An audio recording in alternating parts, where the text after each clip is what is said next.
Welcome everybody to the panel today. Thank y'all so much for joining us. Good afternoon, good evening, good morning, wherever you join us from. Shout out to the NTZ crew. Michael Beach of Life, I'm pretty sure he's on here. There's Jacob Tanjay. We always have a topic. Today is leaving the rat race and the hamster wheel for good. How sweet it is. Well, of course, this is your live stream, so whatever you want to talk about, put it over here and we'll get to it if we can. Any new viewers and subscribers joining us today, welcome. Any old heads, there's Eric Terry, Gerald Wilkins, Mr. X. Thank y'all so much for all your support through the years. Anybody catching this on replay? I'm going to introduce my panel, let them talk a little bit about themselves, introduce themselves. First up is John, the crazy old gringo. I think, where are you, John? Puerto Peñasco, Mexico. Sonora, Mexico. Tell us a little bit about yourself in a general way. 65 years old. I've been living down here for 9 years. I'm a retired private investigator. I stopped working right about 3 years ago. Yeah. So you're off the rap. You've left the rat race and the hamster wheel for good. I sure have. I'm glad. I have no regrets. Yeah. And we've got our buddy up there, Harry Shoulders, also known as the ZPD Zone, Robert Dame. What's up today, Robert? Well, Calvin, where's the peso at today? Did you check the peso? Yeah, it's 55.33. Like I said on my blog yesterday, it's about 55. Now it's went over 55. That's great. Yeah, that's a big number. You caught me off guard, man. I had a sign ready for 54, and it's 55, man. That's great news. Yeah, okay. 55. Yeah. Can't beat that. Well, Calvin, being retired, you're your own boss. What you accomplish, if you get up, you make your bed, get your meals prepared, whatever it is. And like John was saying last time, just don't be cohabitating. If at all possible, be your own man and do your own thing. Just have a little freedom. Go to the gym when you want time to go to the gym. Go to the gym. You want to make pancakes at night for dinner? Make pancakes. Yeah. I want to ask you, John. He's asking, are you a former police officer, John? No, I was in the military for a while, and then after that, I became a contractor for the government, and then after that, started some miscellaneous shenanigans. A lot of it with law firms, represented a lot of lawyers. Let me ask y'all something. I noticed that all three of us are in a warm climate. Is that something that you did on purpose, John, or is that you grew up in a warm climate? I was born and raised in the Midwest, so I understand what it means to be cold, but have been in the Southwest for a long time. And I'm from Phoenix, where our other panelist is at. I've been living in Phoenix 23 years or something like that. So I'm kind of used to the heat, but really no matter what, if it's 90 degrees, you're going to head inside where the air conditioner's at, no matter where you're at. So, these days I don't sleep well. This morning I was up at 3 o'clock and it's a little bit better, but I'm almost used to it. I don't really care that much. The humidity here in Puerto Peñasco, it's perfect weather from about October 20th through June. And then the rest of the time, the humidity is pretty high. Right now it's 97 outside with 50% humidity. But it'll be 70 at nighttime. It'll be 70% humidity. Yeah. Kind of like where you guys are. I'm better suited for this weather. Believe it or not, right before I came on, I looked up the benefits of living in a warm climate because I'm from Louisville, Kentucky. like Big Philip Gaines is from Big Phil from Louisville, and it gets cold there on occasion, John. And it says right here, it says you get more sunlight, so that means you get more. Your body produces more vitamin D, which protects you against cancer. Yes. Okay. It also says it improves your memory. It's better for your heart and lungs. Yeah. Says it's safe. Says it's safer. Says the death rates are higher in cold climates.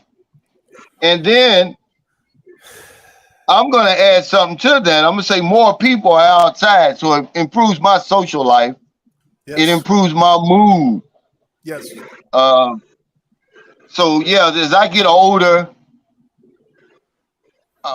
I'm more suited for warm weather, man, because I'm an insurance agent, and you know I'm the old-fashioned kind. I go from door to door. So if I have an appointment, I have to go out to their house, and it was brutal, man, sometimes. So yeah, I'm glad to be here. What's the temperature in Arizona right now, Robert? 103 degrees today, Calvin. And my reason for leaving the northern climate, I quit my job as a firefighter in Billings, and I show you how ignorant I was. I thought, well, I'll go to warmer weather. I'll go down in southern Idaho, and stayed there, worked for the city of Pocatello for a year.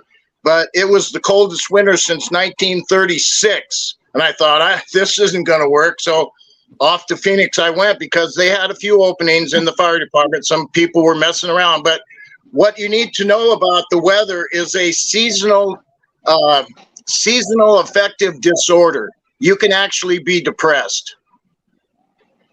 Oh, wow. Let me say this, remember I tell you, every video I make, it's always a pushback. You're going to get that. I don't worry about that. It doesn't bother me. I always bring it up, though.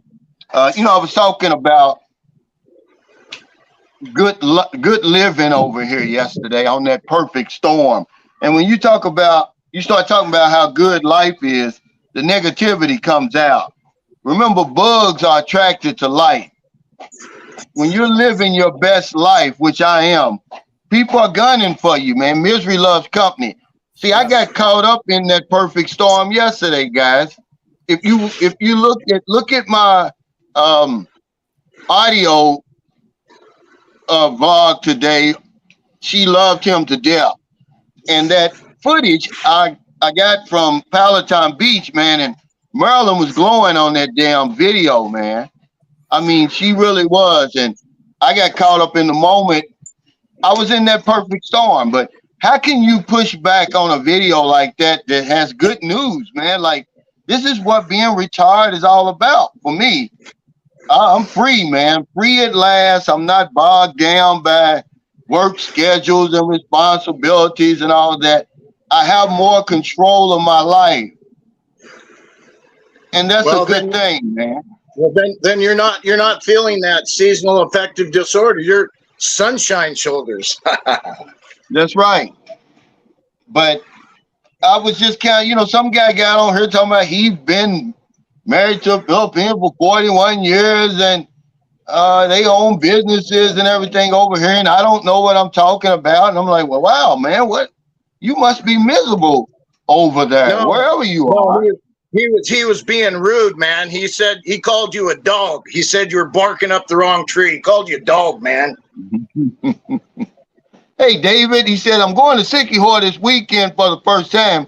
Any good beach restaurants? Well, I'm going to tell you, there's a great Italian restaurant, but it's not on the beach. It's called Dolce Amore, but it's right up the street from the beach.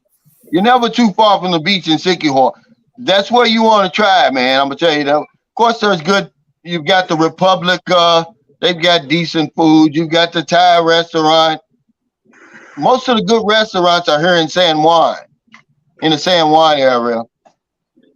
But there's several, but that Italian restaurant kind of sets itself apart. I mean, it's authentic Italian food. There's a young Italian couple that owns and runs that place, and the food is delicious. Now, they also have a Polish restaurant, but it's not on the beach. It's called Christina's. And this is a little short Polish woman. And man, she makes the best, I don't know what you call them little mashed potato cakes. They're delicious, man. And they're cheap. Pierogies. Yeah, that's what you call them. And man, you're talking about good eating. And a friend of mine here, he referred me to that place. I seen him at the gym. JV said you left the hamster wheel, but isn't YouTube your new wheel? Absolutely not. I mean, when you love what you do, when you love your work, you never work another day in your life. This isn't work to me because I don't have to do it. I'm under no responsibility to cut this camera on. This is fun to me. This is part of my retirement. Let's see. Jake, haters don't quit. What is it the most that you like about retirement, John? Well, there's really kind of two things. You know, I've always been accused of being wound a little too tight. And when I got down to Mexico, I figured out that I'm not in control of anything, nothing. And it allowed me an opportunity to just kind of let go with the flow, don't stress about anything. It's made me a much happier individual. But I got to tell you something, Calvin, in my line of work, you know, I don't deliver the American Family sweepstakes check. It's bad. It's real bad. In one of the last cases, I did a lot of finding people. In one of the last cases I worked, a woman came to me looking for a boyfriend, some kind of song and dance, and she wound up going out and murdering him. You know, I'm kind of, those kind of stories, I'm tired of it. You know, you just get tired of it. You got to get the hell, you got to get away from it. Yeah. So it's, you know, it's not like a lot of other people's work where the boss is a prick. I'm the boss, but you know, I'm a much better person being in Mexico because it's taught me a whole lot, made me a better person, much happier person, and of course, getting out of the job, it was the right time. Yeah. Now, Yusuf Amar Habib, he said, here's a question. Foreigners say they are a lot happier in the Philippines, but the country looks very gloomy in many videos. Are the videos just not doing justice? Yes, because this is a beautiful country. Remember, we're still on planet Earth, Yusuf. They just call it the Philippines. And where John is, they call it Mexico. And where Robert Dame is, they call it America. But this is a very beautiful country. I don't know where you see the gloom in my videos. You certainly don't see it. But if you come over here, there's so much to see. You can only scratch the surface. One man can't see all this place. They try, but it's hard to do. You'll go broke trying to see all the Philippines, but no, it's not gloomy. You're talking about 365 days of sunshine every single day. Even if it rains, the sun's going to come out. Maybe it's that cold weather where you're in the summer right now in Canada, but no, it's not. It's nothing gloomy. Now, remember, we're foreigners. We're not the locals. It may be a different story if you talk to them. Jesse says, please make more philosophical ladyboy type videos. Come on, man. Who does this guy talking about? I can't get in touch with the poor man's passport guy. He's hiding on me, evidently. I was going to put him on the hot seat. M Hotel 1934 says, good morning, good afternoon, good evening. Hey, what time is it, Travels? Thanks for that super chat. He says, hey, Godfather and panel. Nice time, Rob. Well, thanks. Yeah. I don't know what this guy is. Cal, please put boots on the ground in MQ. I don't know what he's. You got one more chance, Angley City. Well, that would be. I I'm going to show up there, but I'm not going to say when. I'm going to try to sneak up on some people over there that claim that they want to see me. Well, we'll see. Kids keep it simple. Survivor say, Yusuf, that depends on the person. Some want to be married. Some do not want to be married to be happy. It's an inner emotional problem. Well, I don't know what videos he's watching to say they look so gloomy. I don't know. Now, do y'all get what type of weather? I'm not talking about the temperature, John. Do you get hurricanes and tornadoes and that sort of thing where you are? No, not really. I mean, I'm up the upper part of the Sea of Cortez, so Mexico clearly gets hurricanes down towards the Yucatan Peninsula or over on the Pacific coast.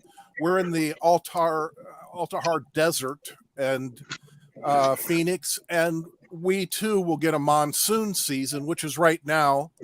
So the other night it rained a bit, but you might get 10 days of rain a year here. It's a desert. So I guess you can look forward to that. Personally, I kind of like the rain, but nope. It's funny. I love the rain too nowadays. It puts me to sleep. Yeah. Scott Brown said, no matter where people move to, they seem to bring their baggage. Yeah, but when you're retired, you're free. Eventually, you can get rid of that baggage if you want to. Now, I don't know about anybody on my panel, but I feel a sense of accomplishment once I retired. It's like I made it to the finish line. I'm done. I did everything they wanted me to do. Now, I'm on my time.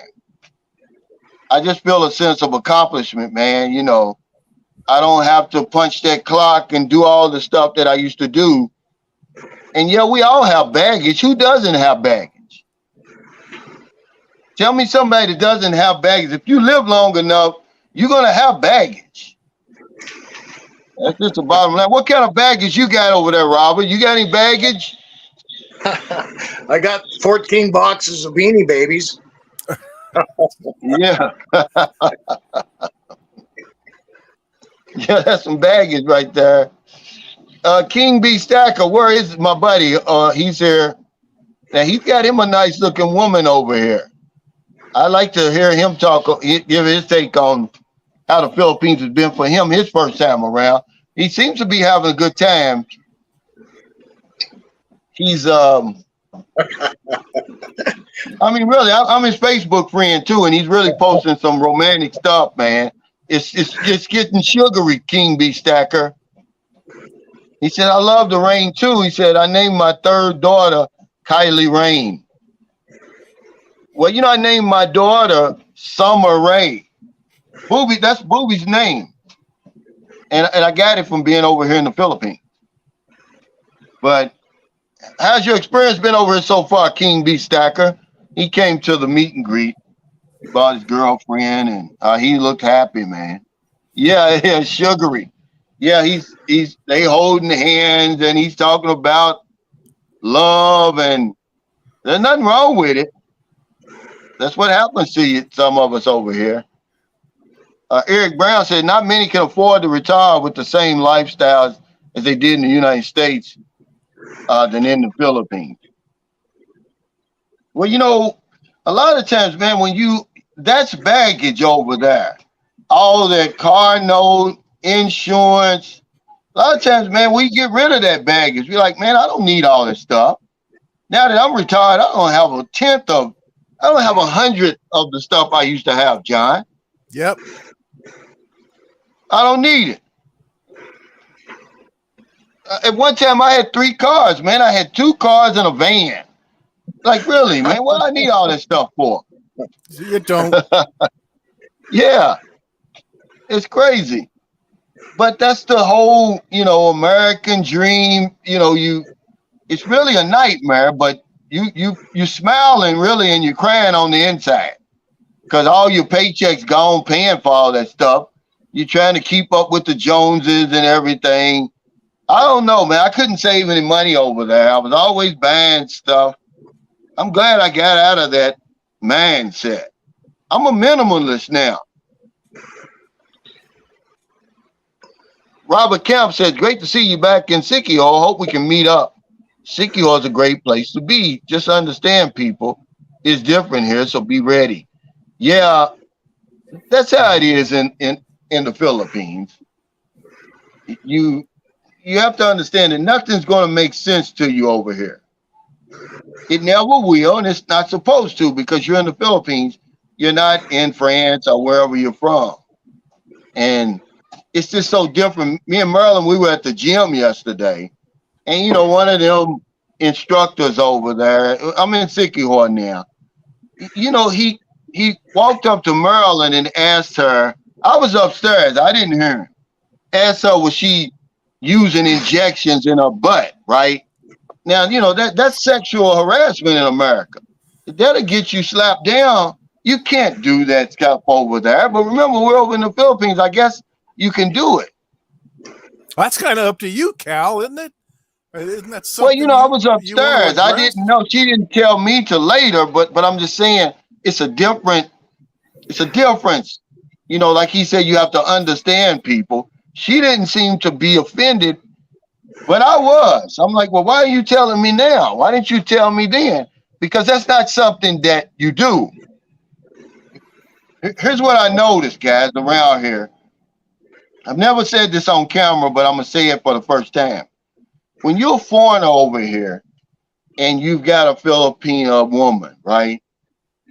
The guys seem to think they're going to hit on it. They seem to think that she must be easy because she's with you, that she's some type of woman, because every woman I've ever been over here, man, with, they do it. They do it in the store, in the street. You get in a tricycle, you get in a taxi. You know, it's like, you know, they just think that, well, she must be easy because she's with this foreigner, and they'll do it. I don't know if anybody else has experienced that, but if you have, you know, let's talk about that. You might need another type of sign, you know, with an arrow, like a T-shirt, she's mine, with an arrow, hands off. Yeah, well, see, I don't even need that, really. But I'm just letting you guys know that it's going to happen. Yeah, it's wrong. I don't know how to deal with something like that. You know, here, they're uncomfortable with confrontation. Mexicans seem to be uncomfortable with any kind of confrontation. It's usually the expats or the Americans that are showing displays of bad behavior, and they're usually drunk when they say things like that. I mean, I have not even a friend, just a guy. He gets fallen down drunk, and he goes to these bars and just says the worst stuff. It's embarrassing. It's just the worst kind of things. And, you know, maybe in the United States, you can pop somebody alongside of the head for doing something like that. Here in Mexico, you hit a Mexican, you're going to jail. You do anything to a Mexican, you're going to jail. Not a nice jail, a bad jail. A hole in the floor jail. Filipinos and Mexicans have a lot in common because, you know, their history. Yep. The same people colonized them, and that's how Filipinos are. They're not confrontational, but if they start drinking and stuff like that, you got a problem with some of them. See, that's the only time they're really going to say anything. That's why, you know, when you go out to these bars and stuff like that, these nightclubs, you got to be careful, man. I'm glad I'm out of that type of lifestyle, because a lot of the trouble here recently, when there was a celebrity chef here in the Philippines, he was in Cebu, went out to a club, and, you know, once some guy in there said something to his 17-year-old daughter. Well, he confronted him, and hell, they beat him down. And that's not something that you would normally see happen over here. Thanks, Imhotep 1934 for that super sticker. But this is just what happens over here. And I was just kind of shocked. I'm like, well, damn, you know, if you did that in America, what would happen to you, Robert, over in Phoenix, Arizona, if you walked up to a woman and say, "Hey, is that your real butt? Are you taking injections?" I don't do that, man. I normally No. I'm asking you, what would happen to you if you did that? Oh, the places I go, it might be a dog pile. I mean, that would be. I couldn't imagine what might happen. Yeah. Well, they don't really catcall. They may go something like this, give me the phone number, psst, psst, like that. I've heard them do that, but they'll give them this funky smile, to look like, hey, give me your number. I can't really describe it. You have to see it, and it just happens a lot. I don't know if it's just me. Maybe they're thinking, well, what's they doing with that guy? Maybe you just need to date. Maybe you just need to date ugly women and make that little problem go away. Well, I don't. It doesn't really affect me. I just want people to know that it happens, and because they always say, "Well, how do Filipino men feel about y'all dating women?" And I asked Marilyn, and she said they don't have a problem as long as it's not their woman that you're fooling with. But I just noticed that when I'm with a woman, they're always flirting with her, and I'm like, wow, that's right in front of you. It seems kind of weird to me. You're a big guy. I'm a big guy. Usually I find that I don't have to do or say much, and people, they're going to pick on the weakest animal that's out there. And that's not you or me. That's somebody else. So I'm kind of surprised that I bet he wouldn't have said that if you were standing there. Oh, yeah. Well, he may have said it in his language. See, that's another thing. See, they'll do that in their own language. You can't understand it. So,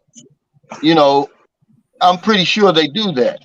But it was just kind of shocking to me because I'm like, wow, so I said, well, we don't need to go back to that gym. We'll go to our regular gym we always go to, because that's, as far as I'm concerned, that's out of line.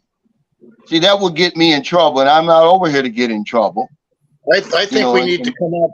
I think we need to come up with a 5-minute rule. Now, what do I mean by that? If you see somebody you're interested in, give it 5 minutes. Wait. If a guy comes up and he's with her, and he went to the drinking fountain, or he went to get something, and then now you've embarrassed yourself. I mean, avoid that. Just maybe a 5-minute rule, and just observe what's going on, and then keep yourself out of that zone. Yeah, David Starr says, what's your email, Cal? Jacob Chanje, can you put my email up? I'm on my phone, and I don't have a keyboard. He said, I'd like to see if you're free Saturday in Sikihor. Meal is my treat. Yeah, David, I'm available. I appreciate that. JV says they don't believe the Filipino when she says she's with an American. I just don't know what it is. Mark said, who was it that asked Marilyn if she uses butt injections? Are you going to confront him?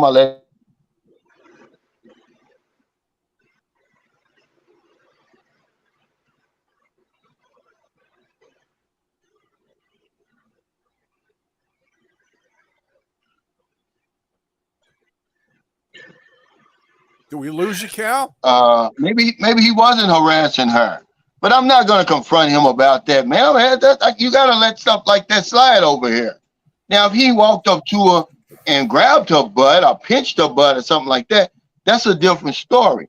But if she told me afterwards, man, y'all guys got a lot to learn. You can't come over here. Just like he said about Mexico, man, you can't do that. They will lock me up over here for just arguing with somebody. Believe it or not. We're not at home, man. And that's what I try to get people to understand. Now, he didn't mean it as a compliment. These guys is flirting, man. And they do it because I guess they think they don't have to respect us because we're in their country. That's one of the reasons I don't want to learn the language fluently. It's going to get me in trouble. King B. Stacker said, these Filipinos are real people and need to be treated with respect and love. Don't treat them like a servant. Love them, and they will treat you like the king. Be I am. Yeah, I have to agree with you.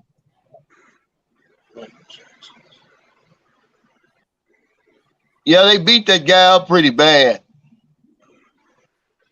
What time is it travel? It says, my girlfriend's 5'10", very tall for a Filipino woman. Guys hit on her. They call her a stallion. Eric B says, yeah, my wife is loyal, just like yours, Calvin. Yeah, I'm not worried about anybody taking Maryland or anything like that. She's not mine, really, to take, but I'm not worried about them stealing or anything. But, I mean, I do want them to respect her. So, I just told her, look, you need to put him in his place. You let him know it's not appropriate. That's not a compliment. Okay, David, there's my email.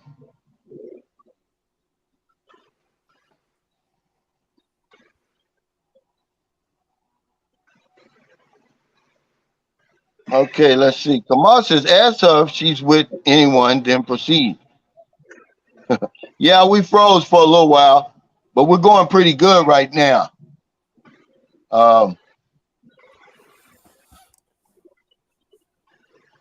So what are your plans, Robert? Or did you have plans for your retirement? Are you just going to sit at home and drink beer and watch Archie Bunker all day? Did you have any plans for your retirement? I had the same thing that Freddie had. He's got a 5-year plan. Really, it takes a while to put things in order and get your affairs in order. No, I've been planning this trip since 2017. And they say, well, you're on the fence. No, I'm not on the fence. I'm fixing up a little mobile home here. And as soon as they fix the fence where they're widening out the road, then I'm gone. So I'm waiting on the fence. I'm not sitting on the fence. Yeah.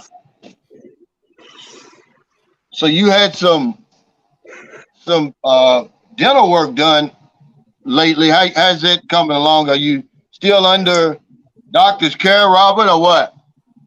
Well, no, I had 6 teeth pulled in my bottom jaw, and it looks good, and they stitched it up, and I got another appointment coming up this week. But yeah, it's healing really good, and I'm lucky I can speak without too much effort. You got to have a little humility. Times are tough. You can't just be everything that they want everything instant. And if you do everything instant, then you got to go back and put reliners, and I don't want to do that. Yeah. Retired 2019 says, I left the hamster wheel 3 years ago. Best decision ever. Let me ask you, what does your day consist of, John? Basically, in a nutshell. You don't have to get. Well, I try to work out at least an hour a day, and it's getting on a bike, either outside or I've got a really nice one inside. I've got a rower that I'll get on. I read a lot, Kindle and several other things. One of the guys comes by and will say how do. But other than that, man, I've made myself a home here, and I'm completely happy doing this. I'm not a drinker, so I'm not down at the American Legion pounding down a few. But I'm going to tell you something. I'm going to address something that one of your viewers posted. He asked, why investigate? Don't worry, be happy. Well, I'm going to tell you something to think about later. 10, 12 years ago, I was looking at maybe going to Thailand and doing some investigative work there, because there are so many bar girls over there that have 10 and 12 boyfriends, and each one of them are exclusive, they think. And if all they had to do is hire a private investigator out there, or hire one in Cebu, they're all over the place, you would find out pretty quickly if that girl is doing what you think she's doing, if she's seeing other men, if she's still working the bars, you'll save yourself a lot of money and a lot of headaches if you're willing to believe what comes out of that. Yeah, now that's a great topic. Let's talk about this a little bit, because men always ask me about this, John. Now, how would somebody like you, if you came to the Philippines, how would you be able to investigate a woman? Won't you stick out like a sore thumb? What's the Yeah. whole process of that? And Well, how much yeah. would it cost? Well, I'll tell you what the process is in the United States, so you'll kind of understand what it's like there. In the United States, you've got to be licensed, and you get licensed through the Department of Public Safety, fingerprinted every 2 years, FBI background checks, stuff like that. And I charged $100 an hour for what I was doing, and a typical infidelity investigation's around $2,000. A lot of times that means I'm going to put a GPS tracker on their car, surveillance, stuff like that. Over there, the price is a lot cheaper, but whether you're in England or you're in the Philippines or Thailand, you're going to get locals that are going to do the job for you.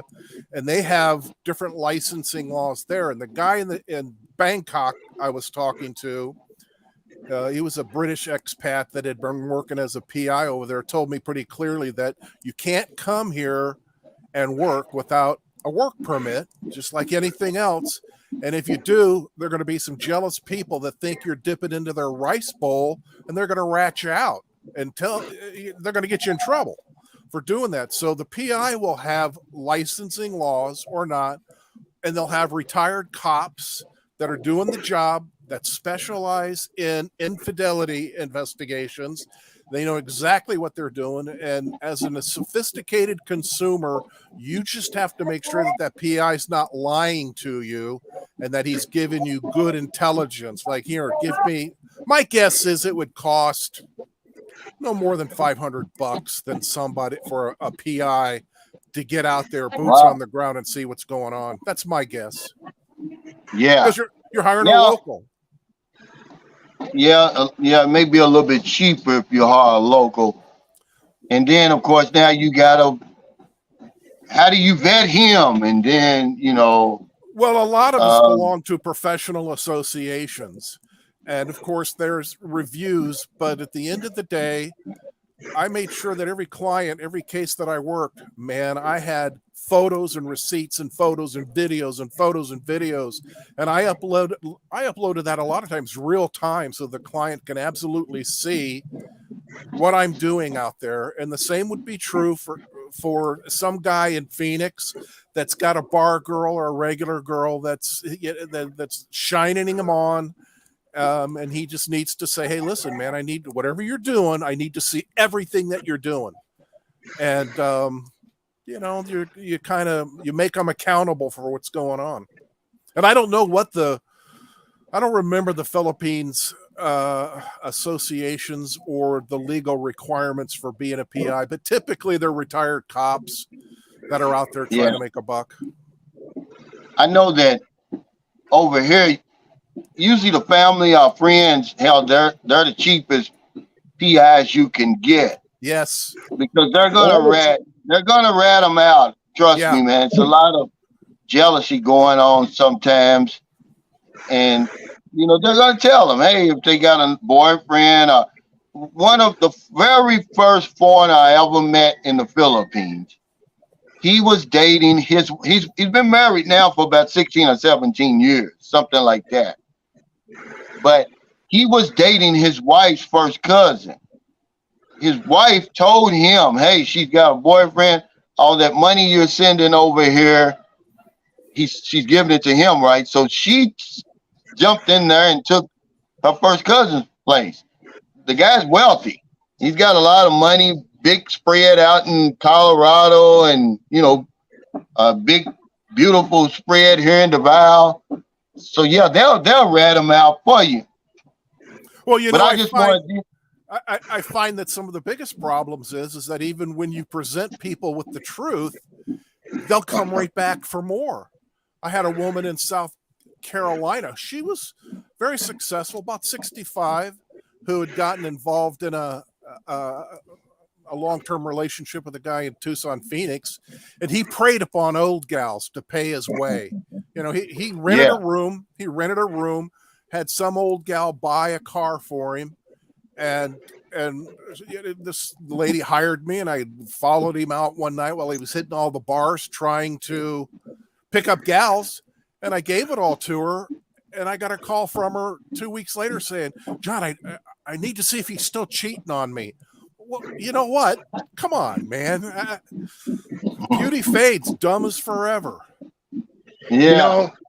If you need to put, I'm thinking for myself, if you need to put, like, the technology is there. You can put a tracking device, you can follow everywhere she goes, but it's illegal. But if you need to track her like a package, you got the wrong package. Send it back to sender. Well, that's easier said than done, man. Men got a problem. They just, they get involved in something, and that the hormones are it's beeping like a message on your phone. Cling, ding, ding, ding, ding, ding, ding.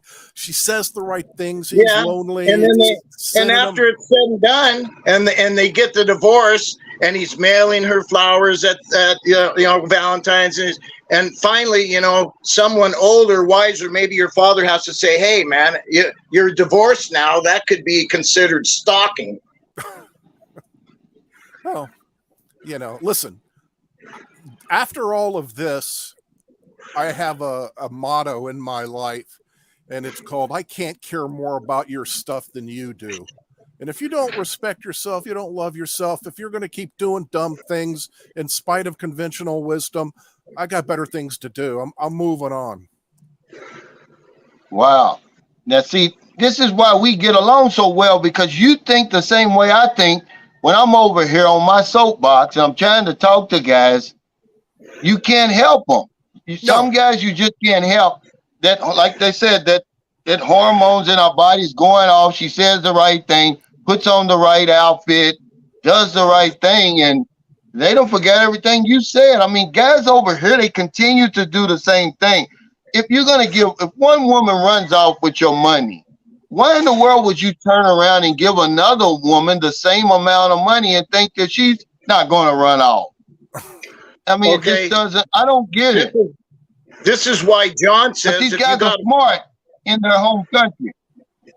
You got to fix yourself, and what that means is, okay, sometimes you have the tools, sometimes you don't. It's like fixing a car, but you can always get CBT. That's really, I should have put this up first. That's cognitive behavioral therapy. And that's a therapy that you give yourself. Hey, what am I doing wrong here? Everybody thinks they're smart enough to game the system. That's not going to happen to me after it's happened 5 times. It's very difficult. It's very difficult to look at yourself and say, therapy, you know what? Man. I'm messed up, man. I keep doing the same thing over and over and over again, and I'm expecting different results. It's a distorted, man. It's just not happening, man. It's not happening. And they don't listen. That's okay. That's all right, man. I got better things to do. CBT. Dana Middleton says, Robert, this is to Robert. If you just had dental surgery, what in the world are you doing smoking? He says at our age, wait, Robert, come on, let me finish. Hey, I asked you nicely, Robert. Robert, that's exactly what we're talking about, is that people have these, they got these things and they justify what it is that they're doing that's damaging to themselves. You've heard it all before. There's nothing that anybody here is going to say to you that's going to change your mind, is it? No. Because it's an imported Turkish brand. Oh, that's better. That's better. And not only that, it's only $5. It's a bargain. This reminds me of a story that I want to segue into a little bit. But there's a gentleman who has a YouTube channel over there. I'm not sure where he's at, but he's got a Filipino wife, and he's older than dirt, man. And every single video, he's got a couple beers, and he's got cigarettes that he's smoking. And I was watching him the other day, and he was talking about he lived up in a province. He lived up in a province that would be too far away for him to get expedient medical help if he needed it. And so his plan was, if I have a stroke, I'm just going to die. And if I have a heart attack, I'm just going to die. And I'm thinking, well, okay, that's cool. What are you going to do when you got COPD and you can't breathe? And what are you going to do if you have a stroke and you're curled up in the fetal position for the next 10 years? Don't inhale. What's that? Don't inhale. Okay, well, see, Everybody's got a plan. Everybody's smarter than I am. Oh no, Yeah, but not really. No, like you said, It's your thing, man. It's your thing. No, I understand. Listen, I'm not stupid. My grandmother died from emphysema. My father's mother. Okay, my great grandfather died from lip cancer, smoking a pipe. I'm not immune to these things, but I'm not going to live forever either. I don't have any vices. I have a cigarette. A little what the Indians used to call a little kinnick. Sam Safari says that these guys are out of touch right here. He said, find an educated woman, a doctor, lawyer, dentist, or businesswoman. He says, forget the province girls or bar girls. More of a problem than it's worth most of the time. But that's coming from somebody who's probably sitting over there in one of those fancy countries, has no idea what's going on over here. I mean, if it was that easy. We talked about that, Calvin. Remember we talked about with that, that bright young couple on there that had the lemonade stand. I forget their channel, but they are really nice and educated. And we asked the question, do doctors, female doctors, for example, lawyers, lawyers and engineers, do they date foreigners? And the answer was no, they tend to date doctors, lawyers, and engineers of their same culture. That's everywhere. People tend to date on their level. It's what I've known. But here's the thing: most of the guys who come over here that I'm affiliated with, they're successful. Okay, they're established. They're really not looking for this, look at my girlfriend, she's better than yours type of thing. They just really want a companion, somebody they can trust. They're not into all this. See, this is America. We want the trophy woman. Oh, look at my girl, she's better than yours. Look at her education. Look at her job. Well, even a doctor over here cannot pay my bills over in America. A doctor over here couldn't pay my bills in America. I mean, I just don't understand what that means. A lot of times the difference is, Sam, is that Maryland couldn't afford to go to medical school. That's really all the difference between that doctor you're talking about and Maryland. The culture is thick over here. It's just no different. They're still going to eat rice with their hands. They're still going to eat dried fish, and they're going to do all of that same stuff. Okay, you're not really getting anything different, man. To be honest with you, I'm not putting anybody down. I'm just telling you the culture. Well, I suspect that part of the allure of the Philippines is that a man is able to become elevated for a much lesser price than he can be someplace else.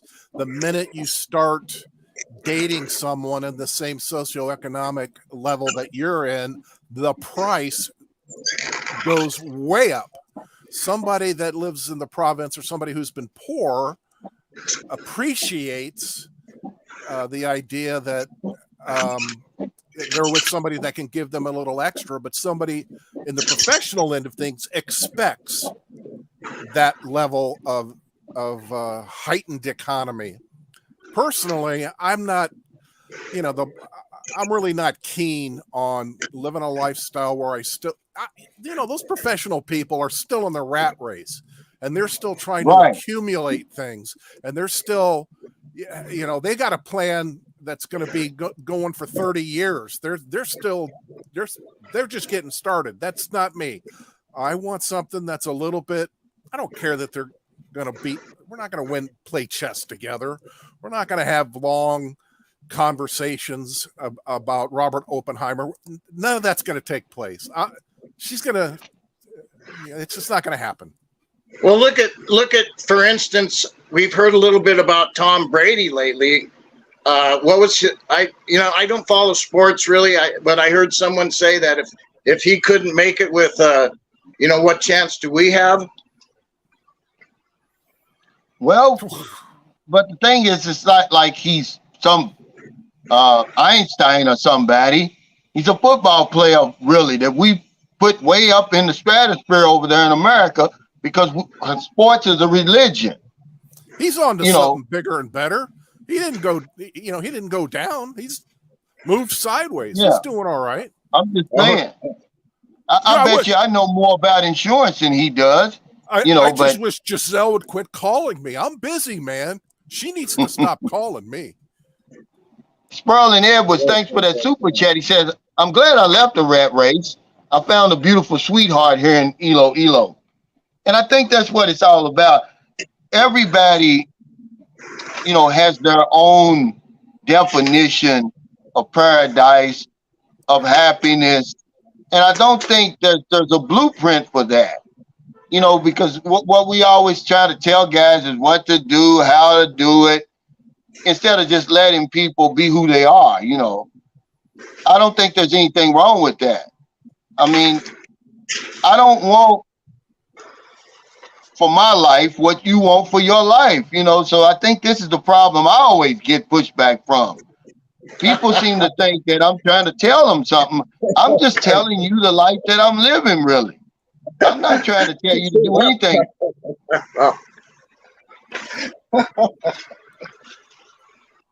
Hey, thanks, Al Rogan, for that super chat. Thanks, Calvin. Your work's appreciated. I just want to, just like you, John, you're actually in Mexico. I think people are missing that point. You've actually left the rat race. You actually jumped off the hamster wheel. This is what people should be paying attention to. And you seem to be happy and well adjusted over there. It's not so much what you're saying. And I think that's what people miss about me being over here. I've left the rat race. I'm no longer on the hamster wheel. I'm living a good life, man. Don't miss that. Trying to, debate me about, tomatoes are tomatoes. This is what people miss watching my videos, man. Dana Milton says Filipinos will walk away from you and reject your attention if you have poor hygiene and unhealthy habits. Man, clean up. Hey, John, can I ask John a question? Yeah, sure. Yeah. John, did you make a video, the No Kung Fu, the old gringo? Sort of. A few months ago, it was about just saying no because, you know what? I mean, I've got this a new policy that I get hit up if I go down to the store. I get on my quad or my bike or whatever. I'm going to have 10 people that want to wash my windshield if I'm in the car. I'm going to have a lot of people that are going to ask me for money. They see a gringo, they got their hands up, they want money, and it's difficult. I know that they're struggling. I know that they could probably use a good meal, but man, there's so many of them. I kind of got the policy of telling them now, I'm really sorry. I've got a limit at giving 20 people something a day. You're 21, so come back tomorrow and I'll, be able to take care of you. But it's,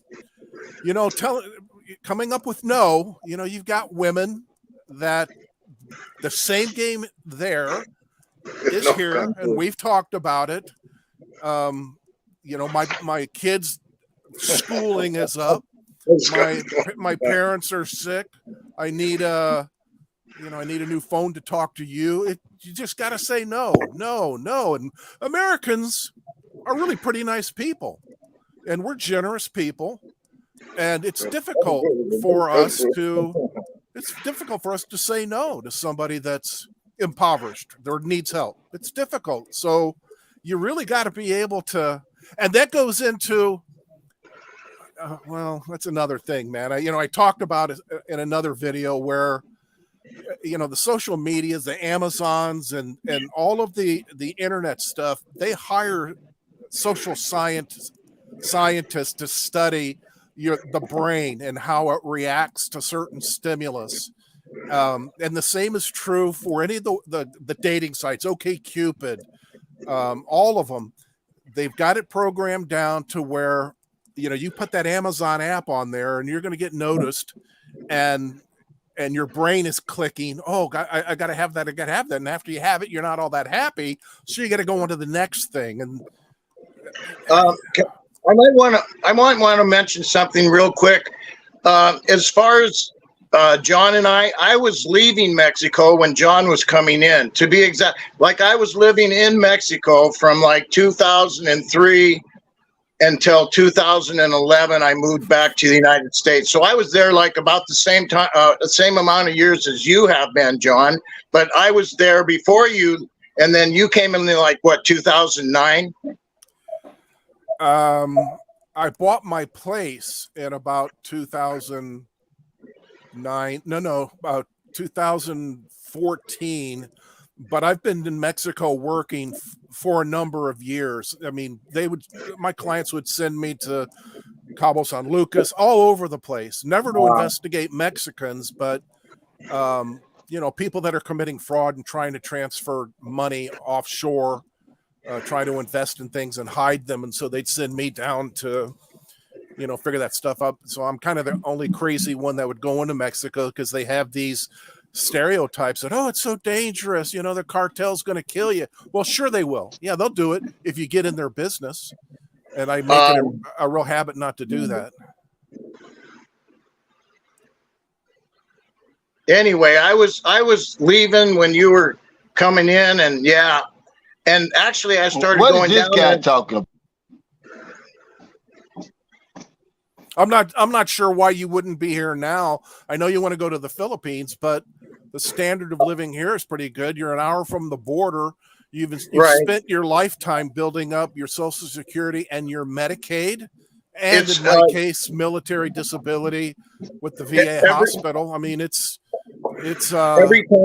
every time I came into Mexico, I just give them my passport, give them the number, get the 180-day visa, and it's like $36, and I would do that.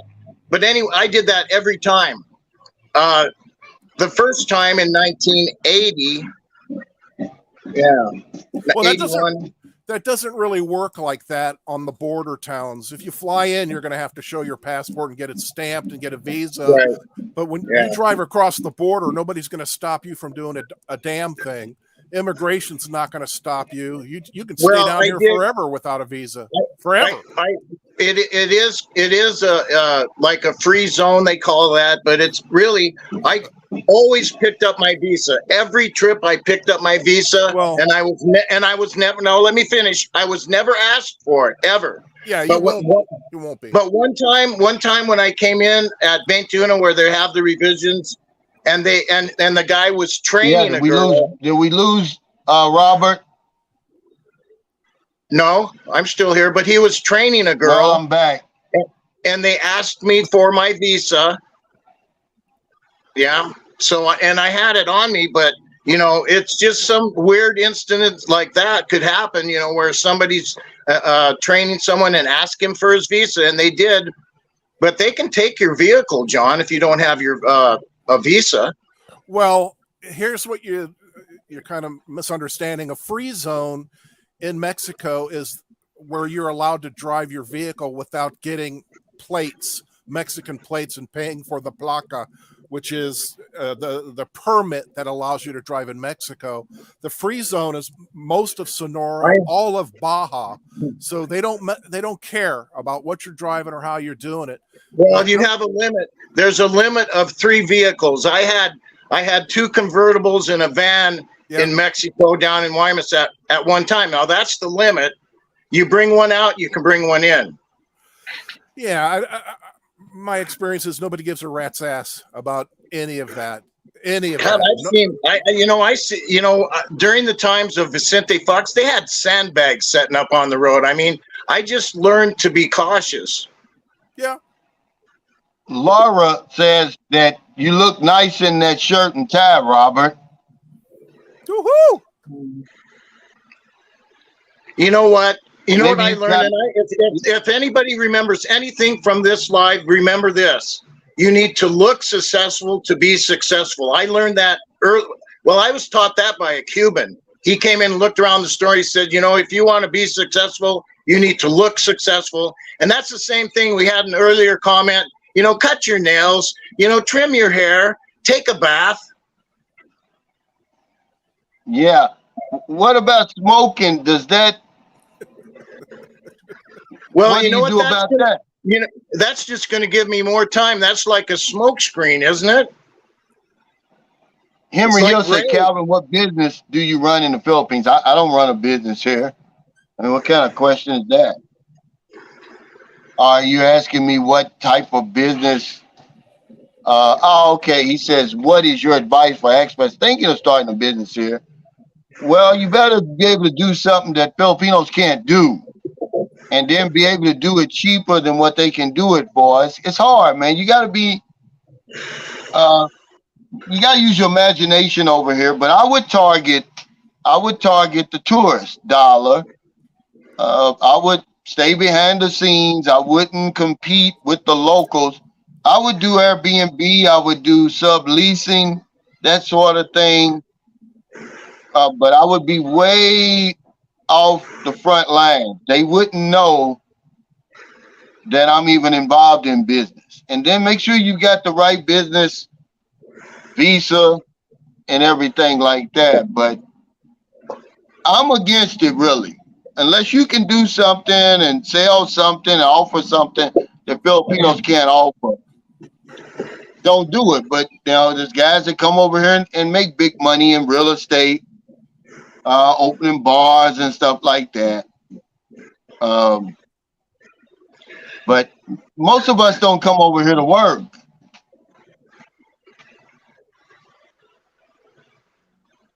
Dana Middleton says, I have a question. What are you doing wherever you are to get off the effing hamster wheel? That is a good question. Are you guys just going to, because Mike Hunt, I banned him. He was acting like a damn spam. He's saying it's a government handout. I don't consider Social Security a government handout if I earned it, if they were taking it out of my check for 40 years, John. I'm sorry. No, I call it my get rich quick scheme. That's work 40 years of your life, maybe put a little bit of money away, and you might have enough to buy food and medicine, or make a choice between the two. But now you can go to the Philippines or Mexico, Ecuador. There's plenty of places that are affordable living, and they took that Social Security out of your check every month. I hope that's what was going on. Yeah. Yeah. It's not a I'm government lucky. handout. No, I'm lucky, and maybe it's a government handout that the military pays me disability for getting wounded. I don't think so, but I'm glad I got it.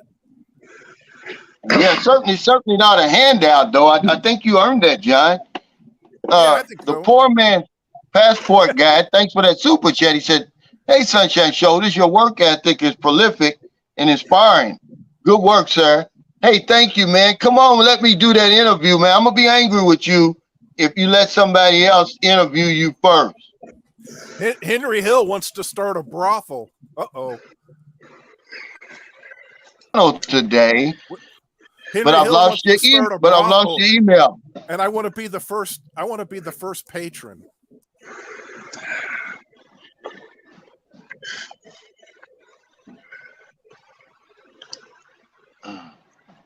Yeah, Dana makes a great point. He says, why transfer one hamster wheel to get on another one in your destination? Yeah, I'm with you, Dana. I'm not going to do that. I'll tell you why. Because you might be with a group of peers that know a little bit more than you do, like at your meetups. That's why. Yeah, he said you can't help others if you don't take care of yourself first, which self-preservation. Now, this guy says, okay, I'm thinking of starting a male brothel there. Well, you're not going to earn any money over here. Who's going to be your customers? I mean, you can try. I'm not going to tell you not to do it. I'm going to say don't do it. Gunsling X says, I've been seeing these dating tours. What do you think about that? I actually think it's just...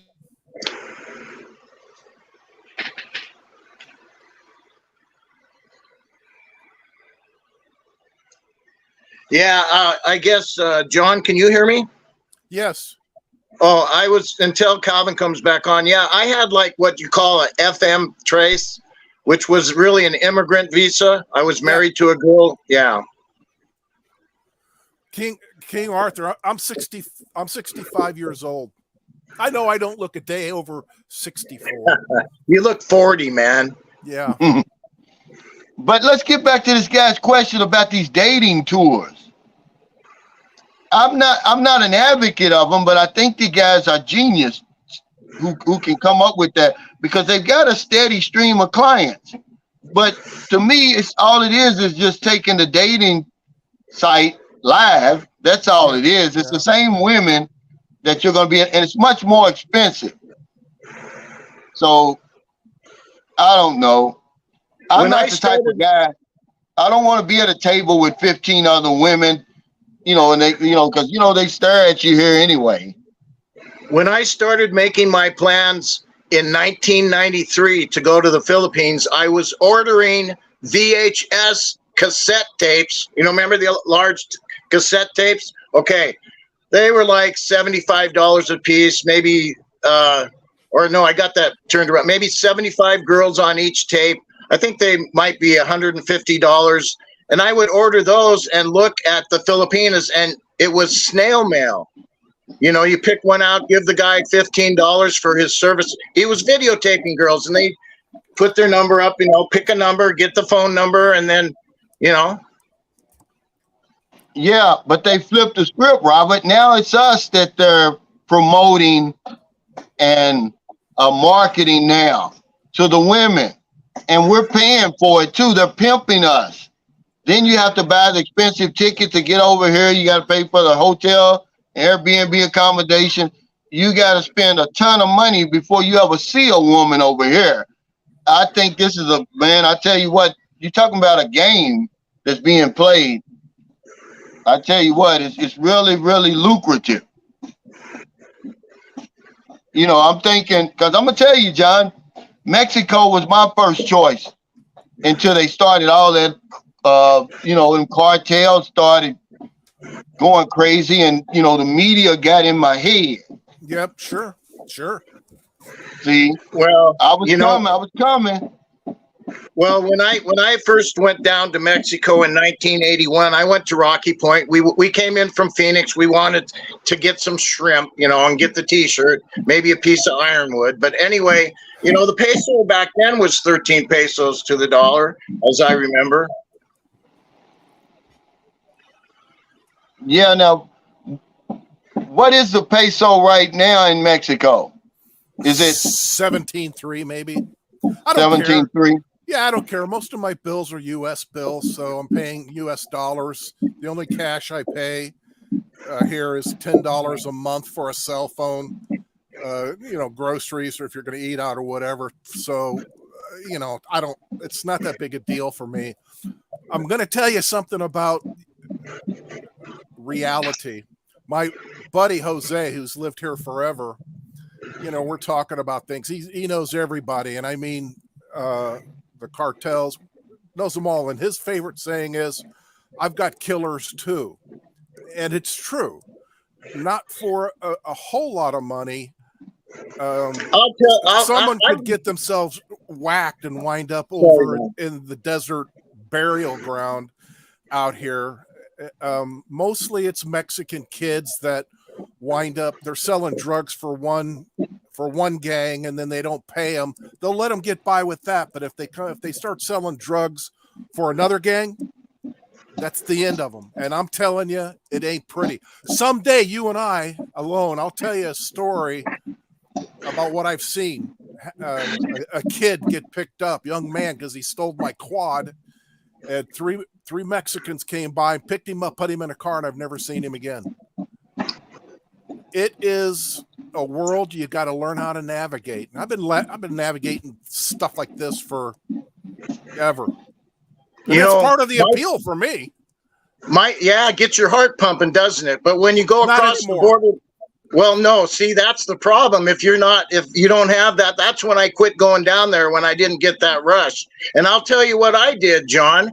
I told my father, I said, I'm going down there. This is my decision. If something happens and somebody calls and they say they want like a ransom, let's say, or something going on, I said, you just tell them to F off and hang up the phone. And I said, even if you can hear me screaming in the back, just tell them to get lost and just hang up on them. Well, a lot of people say that stuff until you got that damn chainsaw roaring in the damn background and they get ready to come in that bathroom and cut your damn arm off. I can't hand my problem to my father. Why should my father? It's my decision, and then I'm responsible, right? Well, it's hypothetical stuff, Robert. Let's not talk about that because we can talk about that stuff all day long. The reality is, you got that damn chainsaw in your face, you're gonna be thinking something different, man. Well, that's what I don't care who you are. When I first started going down there in 1980, they had that movie, The Falcon and the Snowman, and they said, "Don't go down there, Robert. You're going to get your head dunked in a toilet. You're going to get hit over the head with a telephone book." And guess what happened? Nothing. Pass away. The Anonymous Network says those guys are being played big time by those meet and greet. Well, it just depends. If they're getting something out of it, then they're not getting played. But I tell you what, I wouldn't spend all that money to meet the same women that you're going to meet on the dating site. It's the same women. It's no different. My son's mother was invited to one of those meet and greets like that. She told me. She said, yeah, the guy chose me, but we never went out. I'm just saying, it's just how it is. It's the same. And I met her on the dating site, so it's the same, guys. He says... I'm going to tell you a short little story about a dating site. I forget which one it was, but you can join for free. And suddenly you'll get a message from a girl. And this particular woman's name was Kitty Galore. And her photograph was of a very buxom young woman. And she sent you a message that was inviting you to chat. But of course, you couldn't chat till you became a full paying member. And then once you did that, you never saw her again. It was just a ruse to get people to come in and chat and pay for their membership. Part of the U.S. government, the Attorney General's offices sued like Match.com and several other dating sites because the profiles were fake. The profiles were old, that those people hadn't been on there in a long time. So, no matter what you do, you use common sense. And I was telling someone just the other day, listen, man, that's what video chatting is all about. It's with relatively quickly, you can have a video chat with someone and kind of rule out that somebody in Nigeria is pulling a scam on you. Now, these guys like this, this is the same guy, Mike Hunt, Henry Hill, and Peter Wilson. I'm going to get rid of them, but listen to what these guys, they said Calvin started a law enforcement agency in uniforms with stun guns, pepper spray, start arresting wanted expats. Yeah. That would make a good, that would make a lot of sense. Dog the Bounty Hunter got popped for doing that same thing. Went down to Mexico that will make that would make a lot of sense, guys, to be over here putting my life on the line. Well, how would I know who the wanted expats are anyway? These guys don't even realize how spread out the Philippines is. I mean, that's part of the private investigator thing, man. I mean, once I log into a database, and I mean, everything about you is going to come up. Everything. It's going to tell me if you got warrants, you've been arrested. It tells me your mom and your dad and where they've lived and your neighbors and education and your cars and all of that stuff. Now, the good news is the Philippines, Mexico, the others, they don't have access to that kind of stuff. Law enforcement doesn't have access to it. Can you imagine the carnage that would take place if law enforcement in these countries that are kind of loose on who's the good guy and who's the bad guy had access to all your stuff? It'd be crazy, man. Yeah, they have that's lists, sort man. of But see, that's like a thin line that I won't even cross. See, I don't even like to talk about stuff like that because, over here, man, it's really, you have to be real careful. I don't, as far as criticizing the government, talking about the shortcomings and all of that. Yep. I don't think it's my job to do that. Let's get back to escaping the matrix. I wanted to, on your getting off the hamster wheel. Even if you had like a pressure job like John had, the investigations, and it might get wearing. That's a lot of stress. Okay, running around everywhere, but still, what if you're just an insurance agent like you were, Calvin, or what if you're just delivering the mail and you come back, it's a hard day, you're sweaty and dusty and dirty, and it's like, and some supervisors pick up the rubber bands there, you got some papers that, come on, you got to get this, and that just gets, or you go and you put in the time card and you got, oh, you're 15, we're going to have to deduct your check this week. It gets old, it gets tiring, man. Just reporting, it's good to be a free soul. What was your last job, Robert? The last position I had was purified water, and I put a sign out in the front, "Se habla español, aceptamos pesos," and I brought candy. I developed my own clientele. I was selling purified water, but it was more and more of the Hispanics coming into town. And so I'd say, hey, man, I'll accept your pesos. Aceptamos pesos. I put a sign, Aceptamos pesos, at the front door. Yeah. So that was what's your last real job? That was it. No, that you were working for the man, not for yourself. Oh, well, okay. You mean like being a prostitute for the city, or what are you talking about? Your last job. Okay, something that had a retirement. I would say probably would have been, with the BFD. Yeah. So are you happy now that you? Well, are listen, you happy now? My last job, I was real job with a pension. I was working as a fire dispatcher, taking calls for 911 at a communications center. You go in there and there were no windows. You're in there all day. You come out and it's already dark outside. And I don't know what you maybe call that, a hamster box. Yeah, but if someone were thinking about jumping off the hamster wheel, leaving the rat race, would you be a good example? Because somebody look at you and be like, man, I love the life he's living. I can't wait to do what Robert's doing, sitting home smoking Marlboros back to back, wearing a big shirt with a big tie, and what are you doing with your life, Robert? Are you on Social Security yet? Yes, I 66 and 4 months last April, John. So you waited till 65. That's good. Yeah, and still I don't have a military. I'm going to be living on. Well, I'm going to try to live in the Philippines on $1,350 a month.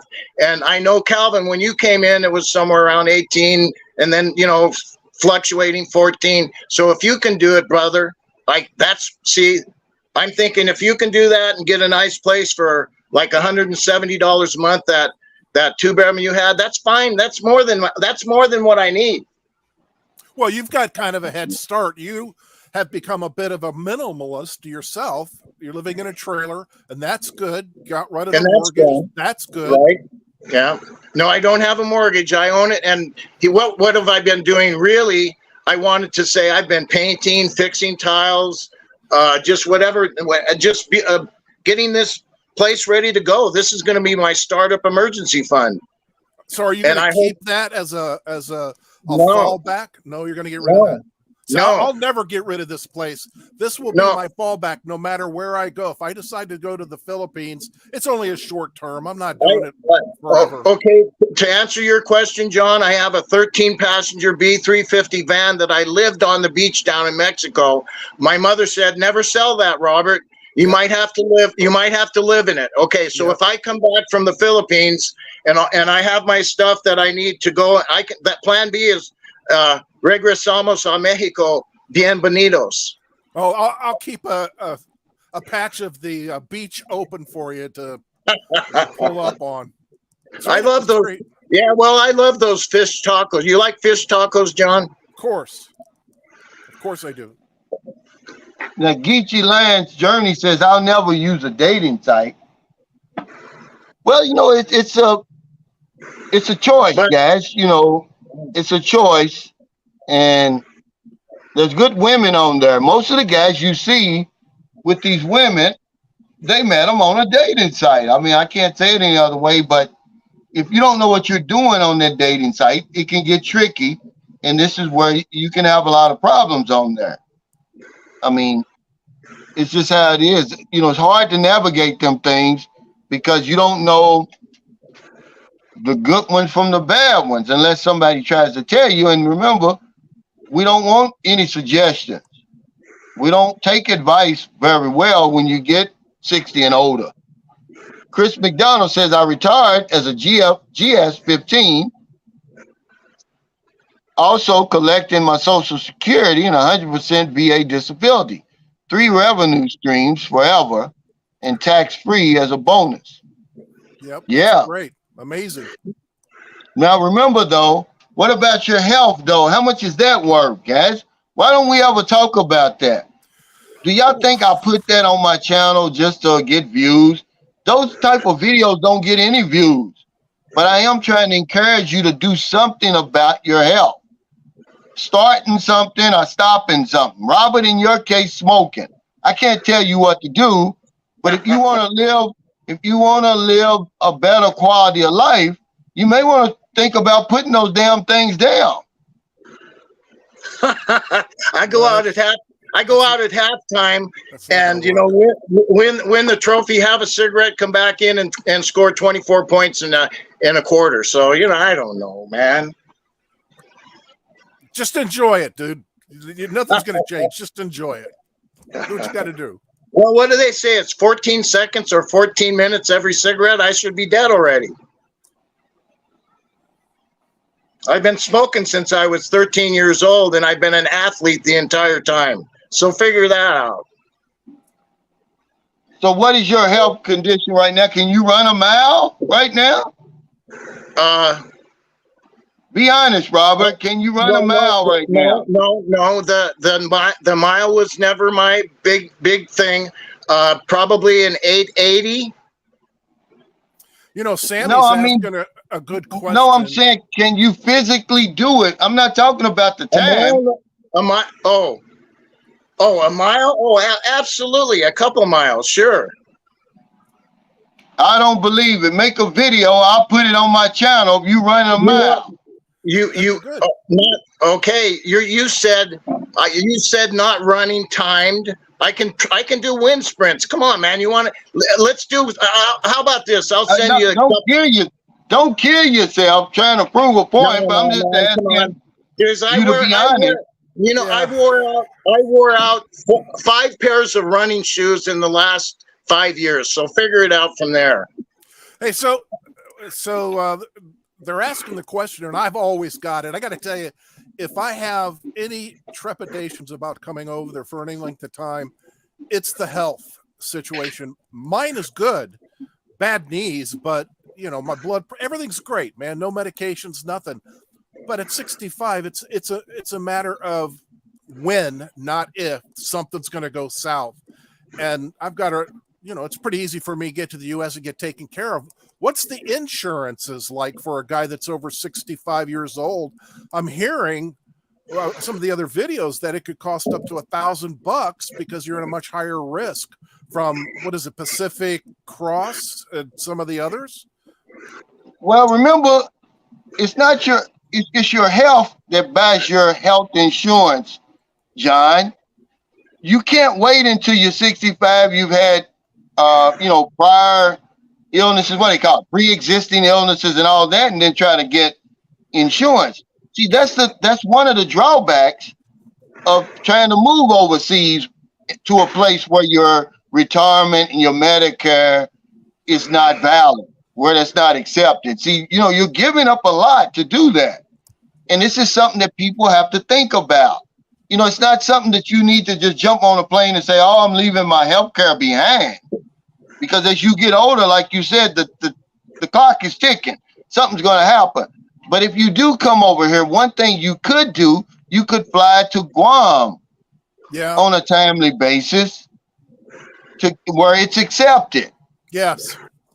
But remember, if you're thinking about it right now, if you're at home right now, you're in good shape and you can get a good plan, why not get it right now? Are you talking about for the Philippines though? Yeah, anywhere that's going to accept that insurance. If you're in Mexico, get one for that. Because Pacific Cross depends on how much coverage you're trying to get and what type of coverage. They got a 500,000 peso policy over here for somebody in good shape. Now, remember, it's about $500 a year. That's not bad. Okay, you don't need a whole lot like you do in America because the insurance the healthcare over here is not so expensive. If you've got, say, let's say 5,000 of your own money, and then that 10,000 with that 500,000 worth of Pacific Health, man, that's going to take you a long way over here. And you've got self-care. What difference does it make, guys? And I say this all the time. How good of an insurance you have if you're not taking care of yourself? It doesn't matter. You're going to die before you ever get to the doctor. It doesn't make sense to me. And most people who have the best insurance, they don't use it. They don't go to the doctor unless they're sick already. And what difference does it make how fancy the room is at the end? If you're in the last throes of maybe prostate cancer, you're not worried about how fancy the room is. Just you might have a few days, and it's like the end. That's what kind of insurance do you? Dying ain't much of a living, but I'm not keen on being disabled the rest of my life because I wasn't able to get the shot for the stroke. One of the gentlemen here was talking about the Philippines is seeing VA patients. Well, they don't. You can go if you're retired, you can go to Manila to the embassy and get your drugs, but veterans don't have any military or medical benefits. And in fact, I just read where the military bases there aren't even allowing military retirees onto the base.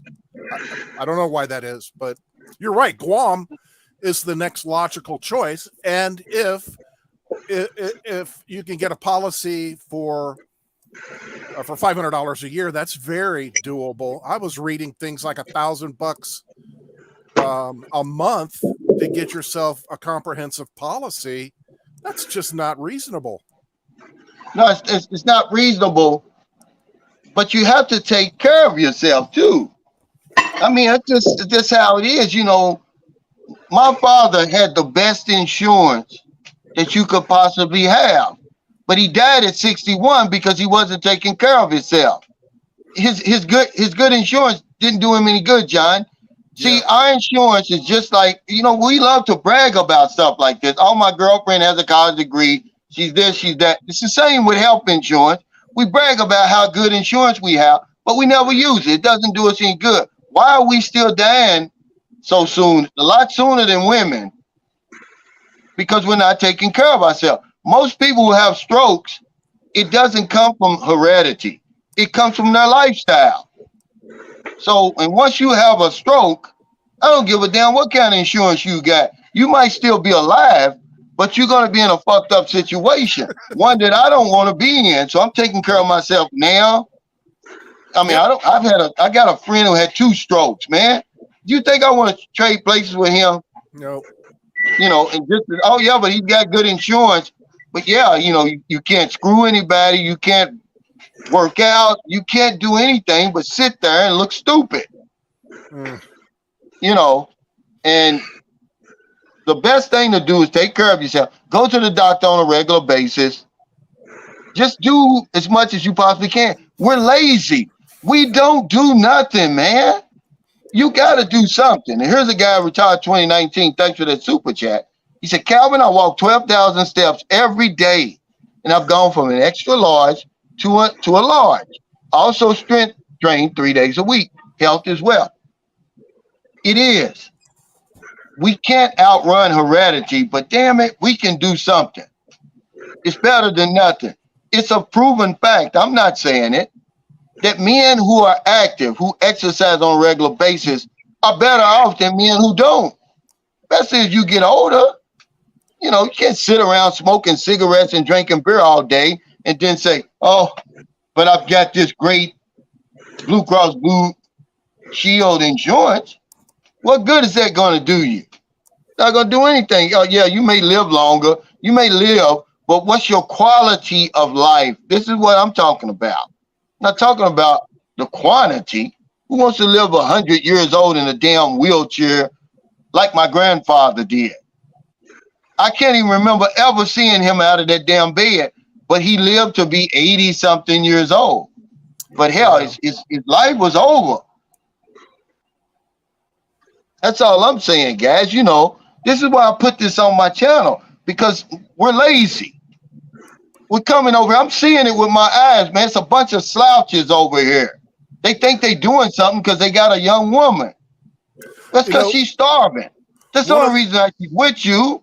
One of the things that one of the gentlemen's talking about, you know, in Mexico, just like the Philippines, most of your medical care is going to be cash, or they're not going to treat you unless you have their assigned insurance. Mexico doesn't have that. You don't have an insurance policy that you can buy that Mexico is going to accept. However, recently, insurance agents like yourself have been marketing the fact that the supplement or the advantage plans of Medicare have a clause in it that will pay for emergency medical services that are required overseas. That's right. There's a couple, and one of them just opened the hospital that accepts that as insurance, and I'm sure that they're jacking the price up a lot higher. The only problem I see with accepting Medicare supplemental policies is that the GAC, the GAC of the government, the Inspector General's office has been investigating these Medicare agencies because they're denying claims left and right. They just turn them down. So we're making a little progress here in terms of getting an insurance that somebody's going to be able to accept, but the hospitals, for the most part, they don't accept anything down here. Cash and carry. At least up there, It sounds like you've got something. But see, where you are in Mexico, and I would check with the insurance you've got, your Medicare Advantage. A lot of times they'll cover that in emergencies, skilled nursing care. What's the other one? Where emergency transport. Anything emergency, but it's more on a reimbursement thing. Right. Okay. Right. It's still cash you got to pay. Dialysis. Oh. You know, it's always, you still got to have some money, you know, because they're going to reimburse you. Because these companies over here, they're not going to bill Medicare. They're not going to bill Humana. They're not going to bill WellCare or anything like that. So you keep all your bills and everything like that, and then you file a claim. Remember, if they turn it down, you can appeal. You can appeal to your damn, to your blue in the face. Well, a lot of times we have rights, guys. Dimitri, living the dream. Thanks for that super sticker. I'd say if you're in Mexico, get out of there. John, when was the last time you were in a hospital down there, John? I mean, not in the hospital, but just maybe visiting a hospital. I haven't been in a hospital in decades. No. What about visiting a hospital? Anywhere there where you're at? No. Okay, because the last time I was in a hospital in Mexico, they didn't have the fancy roll-out paper towel. No. They didn't have any paper towels. They didn't have any toilet paper. They didn't have anything in a hospital. I mean, Yeah, do you want? It's pretty bleak. It's pretty bleak here. You've got to go to Hermosillo, the capital of Sonora, to get Get out of there. You know, 28. my insurance plan for Mexico, if I was down there, is a $50 copay. That's get on the bus and get your butt back home. Man, I'm an hour from the border. I don't have any worries. 1 hour, I'm Right. there. Yeah. I'm done. I think, okay, Philip Gaines said the secret is to get good insurance, but not need it. But here's the thing. I think we give too much credit to these insurance. Yeah, you know, if you go to the doctor and he says, hey, you got cancer, Cal, you may need to go in here to the hospital and all of that, you know, something foreseeable. It's these damn emergencies that kick your ass where you don't see it coming. You just collapse. And, you know, and the next thing you know, you come to, you in the damn hospital or whatever like that. That's what gets you. The foreseeable stuff, yeah, it's good to have insurance. They say, yeah, Cal, you know, when I go to my doctor, he accepts my insurance and everything like that. When I go. But most of us, we don't go on a regular basis. When you do go, it's too late. When my father showed up, they gave him 30 days. You got 30 days to live. Imagine that. When you finally get this, you know, you just put it off, you know, I've been feeling this pain in my stomach for 6 months. It's going to go away. Then you finally show up and they tell you, you know what? You're in chronic renal failure. You got 30 days to live. And my father lived exactly 30 days and he died with the best insurance you could possibly have. You know, you guys, y'all talk a good game, but you're not doing anything, man. Let's don't talk about it. Let's be about it. We're 60 years old and plus. We're in the fourth quarter of our lives. I can't tell you what to do, but you coming over here fooling with these young women who are in the prime of their life. They're going to kill you, man. They're going to kill you. It happens all the time over here. Don't take my word for it. Come on over here. Keep on doing it. Byron said you lighten up another one, Robert. Yeah, and next week I'll be running wind sprints. Come on, lighten up.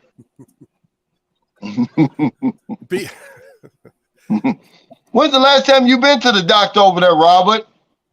Not the dentist, the doctor. No, my primary care doctor is the top in the city for the last 2 years, and I don't need it. He said we'll see you in 6 months. You know why? Because I'm in good health, man. I don't need any. I'm not taking insulin anymore. So your doctor knows you're smoking like a damn chimney, like a broke stove, and he says you're in great shape. Well, you need to get rid of that damn doctor. I'd get rid of that damn doctor, Robert. What he does is he takes a stethoscope and he says, breathe in, and it's clear, and he says, yeah. I don't believe it. I'm sorry. You're in denial. That's and okay. See, here's the thing. Hey. I'm only telling you because I care. People who don't care, they're not going to tell you. They'll let you sit there and smoke yourself to death. I'm not buying it, Robert. I'm sorry. No, I came home one day and these teachers, they're after me and they won't leave me. And he'd say if they didn't care about you, they wouldn't say anything. Yeah, well, see, John, my buddy over here, Moonshine Shoulder, see, he used to say the same thing you're saying. He said exactly the same thing.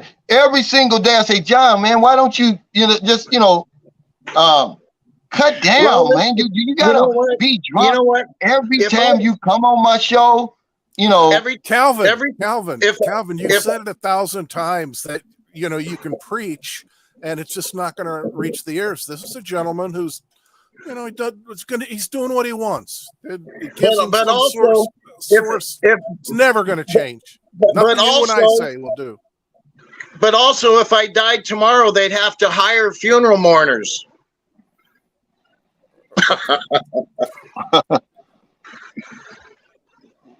What do you mean, Robert? I don't get it. You don't have any friends. What I mean is if I left tomorrow, nobody would know and nobody would care.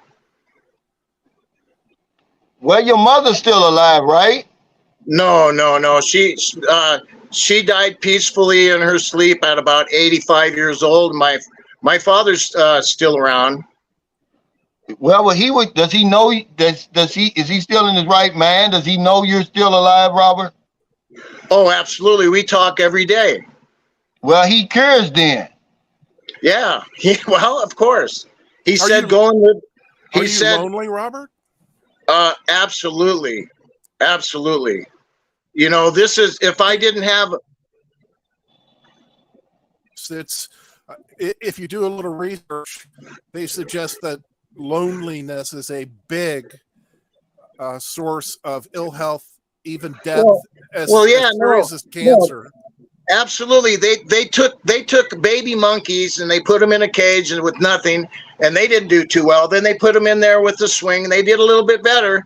Then they put them in there with a swing and a little dolly and they were all happy. Yeah. You know, I'm in I'm not even I don't even have a swing. I'm just sitting I'm in a box. You know what happens here in this trailer park? People sit and wait for the ambulance to show up.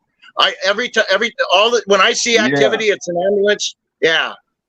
That's the No, I can't entertainment, do huh, it. Robert? That's the Huh? entertainment. Is that the No, entertainment at that place? No, I just realized when I looked out the window, why am I here? I'm just waiting for the ambulance, just like these are elderly, retired. Yeah, but you can probably chase with your running habits. You can probably chase some of those old blue down pretty well, right? I'm not interested, man. I like Asians. I like Latinos. I like un poco fuego, John. Un fuego lento. You know, Latin girls. They have a little bit of fire. You know, when they get loud, they say, "Así hablamos." Cállate, pues. Hey, let me ask you, John. I mean, not John. Well, I'm gonna ask both of you. When is the last time you went on a date, Robert? I haven't been on it. Well, no, I was married for 7 years, and that was divorced in 2017. So, I mean, just like go back 2 decades. So 2017. So, Just go back 2 decades. but you were married. No, the last date I went on was in 2003. So what you been doing since 2017? Well, just Existing. I would travel I went and visited my family, stayed there for a while, and I mean, as far as women, Robert, nada, zero. do you date, John? You'd have to define what dating is. Well, do you have have female ambition. companionship? Well, sure, I do. I have No, Okay. I don't. I have no ambition to become somebody's significant other, mostly because I don't feel like, I'm old. I've been divorced for 40 years. I'm set in my ways. I'm not going to change. I don't think I'm good boyfriend material, but I'm very fortunate to have women that are my age that I have great conversations with. Every once in a while, there's somebody down here that I'll go out with, but it's not going to be romance. Or let me put it like this. There's not going to be an emotional connection between the two of us because that's not really who I am. That's not how I can do things anymore. I don't want to. I'm not going to do it. I've reached a point where I just really don't give a shit about you and your kids and what you got going on in your life and all the troubles you're going to bring to the table. But I enjoy talking to my friends that are females, and when they're here, we go out and do stuff, but never, ever will it be anything that's romantic, ever. Yeah. So you've given up on? Fault. No. Yeah. I haven't given up. Maybe I think I'm being kind to people that I just don't have the emotional capacity to give a fuck about you. I'm sorry, I don't. You're gonna come into this relationship with bastard kids that you probably didn't pay enough attention to, and you gotta, they're in trouble, and you're constantly bailing them out. And let me tell you something else. As a narcissist, because I'm an old guy, and it's all about me. I don't think that we necessarily appreciate the idea that women have kids no matter how they are, because it takes their attention away from me. And I want this to be about me. Now I'll listen. You got a good story? Let's talk about it. You got some things going on? Let's talk about it. But I'm going to tell you, Calvin, there's a gal that I've been dating for, I guess, about the 9 years that I've been down here. And every time she walks in that door, I have to hear about all the bullshit that she's going through. Her son's a drug addict. Her electricity got cut off. It's all the same. And I'm just not equipped emotionally to deal with that. Like I'm doing this. That's probably bullshit too, but yeah, no. Dating, yes. Sex, yes. But I'm not in the, I can't do entanglements. Yeah. Now let me ask you something, because that's kind of deep, man. It's kind of deep what you're talking about, John. I don't meet very many people like that. When did you come to that conclusion? You couldn't have always been that way. No, it was a slow process. I mean, the last relationship that I was in, a serious relationship, was in 2000. I bought a house. I was a bachelor. I bought a really nice house on a golf course up in Ahwatukee, which is Phoenix, basically. And I started dating a woman that had a 9-year-old son. And she had a history of not really working. She had a history of not getting along with the people that she lived with, her sister and then her friend, and she got kicked out of that. And after 3 months of dating, she winds up on my doorstep needing a place to live. And I hadn't practiced no kung fu at that point in time. I let him in and developed a great relationship with that kid who calls me dad today. He's 33, I guess, 32. But I hated her. You know what? I hated her crazy entitlement. I hated the fact that she didn't want to work. I was the money guy. She didn't have to pay rent. She had to do anything. And eventually I bought a bigger house. And this is what I found. When you buy real estate, you're paying by the square foot. And I had a 3,000 square foot house, and I lived in 2 rooms. My den that I slept in, and there was kind of a family room downstairs. Living room was up there. So I spent 2 rooms, 200 square feet out of 3,000. And they got the rest of it because I didn't want to be around her. I just didn't want to be around her. And I found that every day of my life, I was bitching and complaining and bitching. God, it was just a terrible existence. That's my fault. That's my fault. That's when I was a simp. That's when I was doing everything I possibly could to make sure that other people were taken care of, but I wasn't being taken care of. And that's part of the Philippines thing. We talked about this last time about having validation.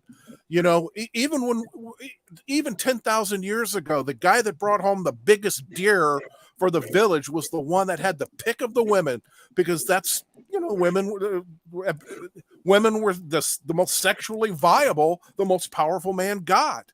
And when he got too old and the up and comers took over, then they got the sexually viable women.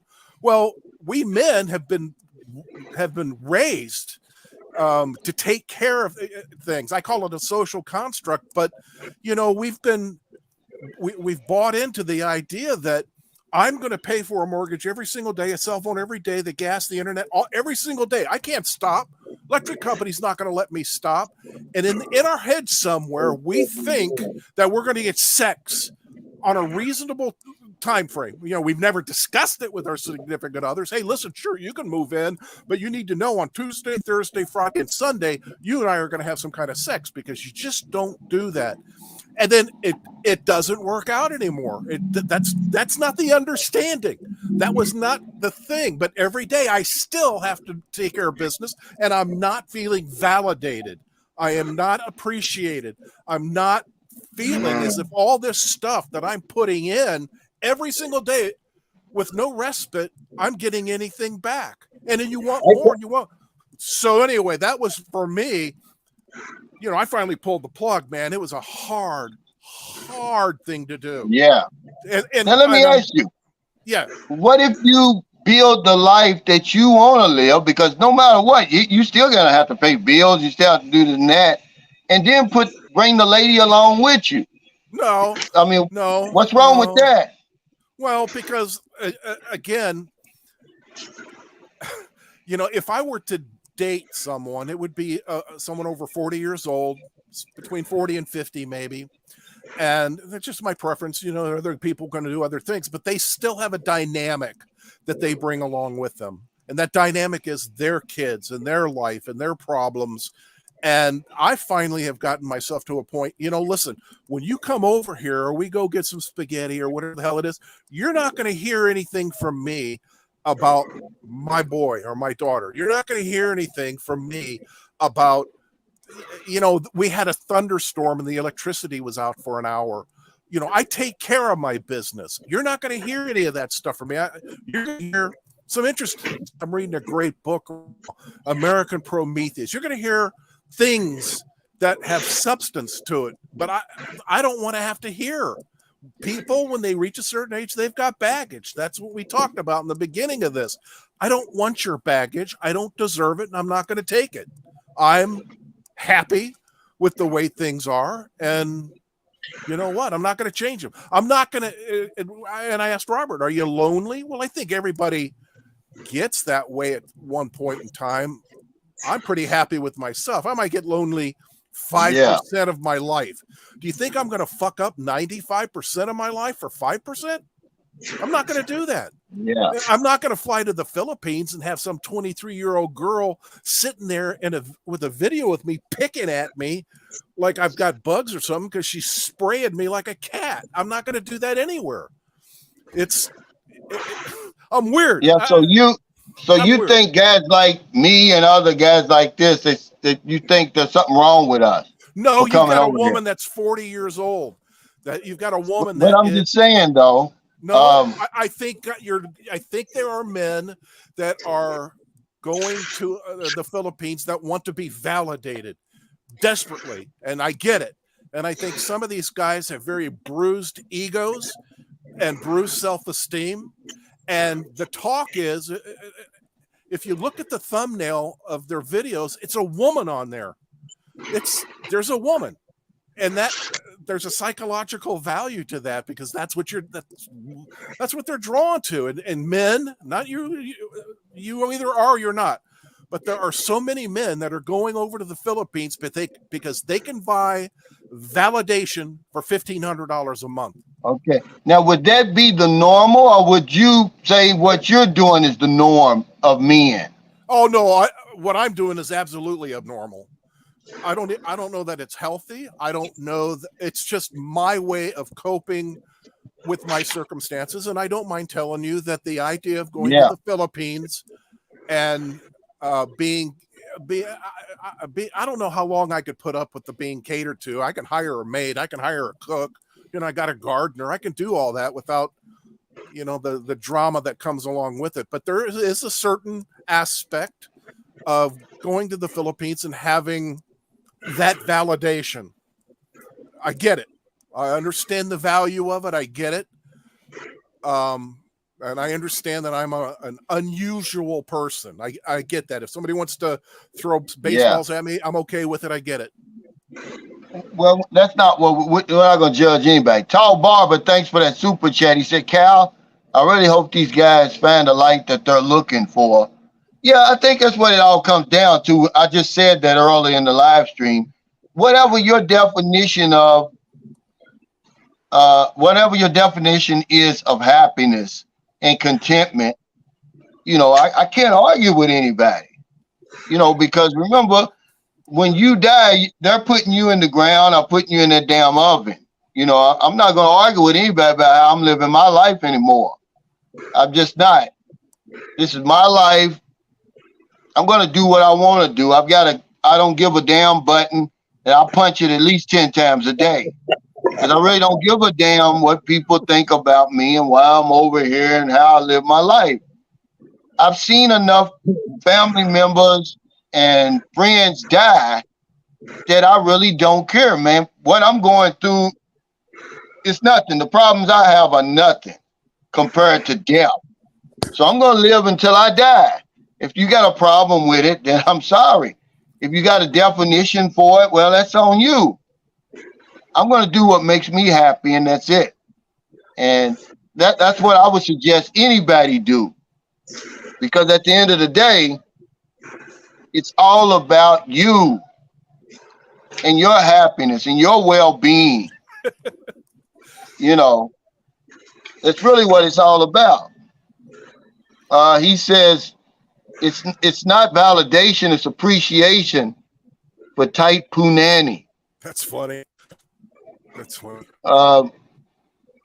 He said, well said, John. I think lots of us guys understand what you mean and feel, similar.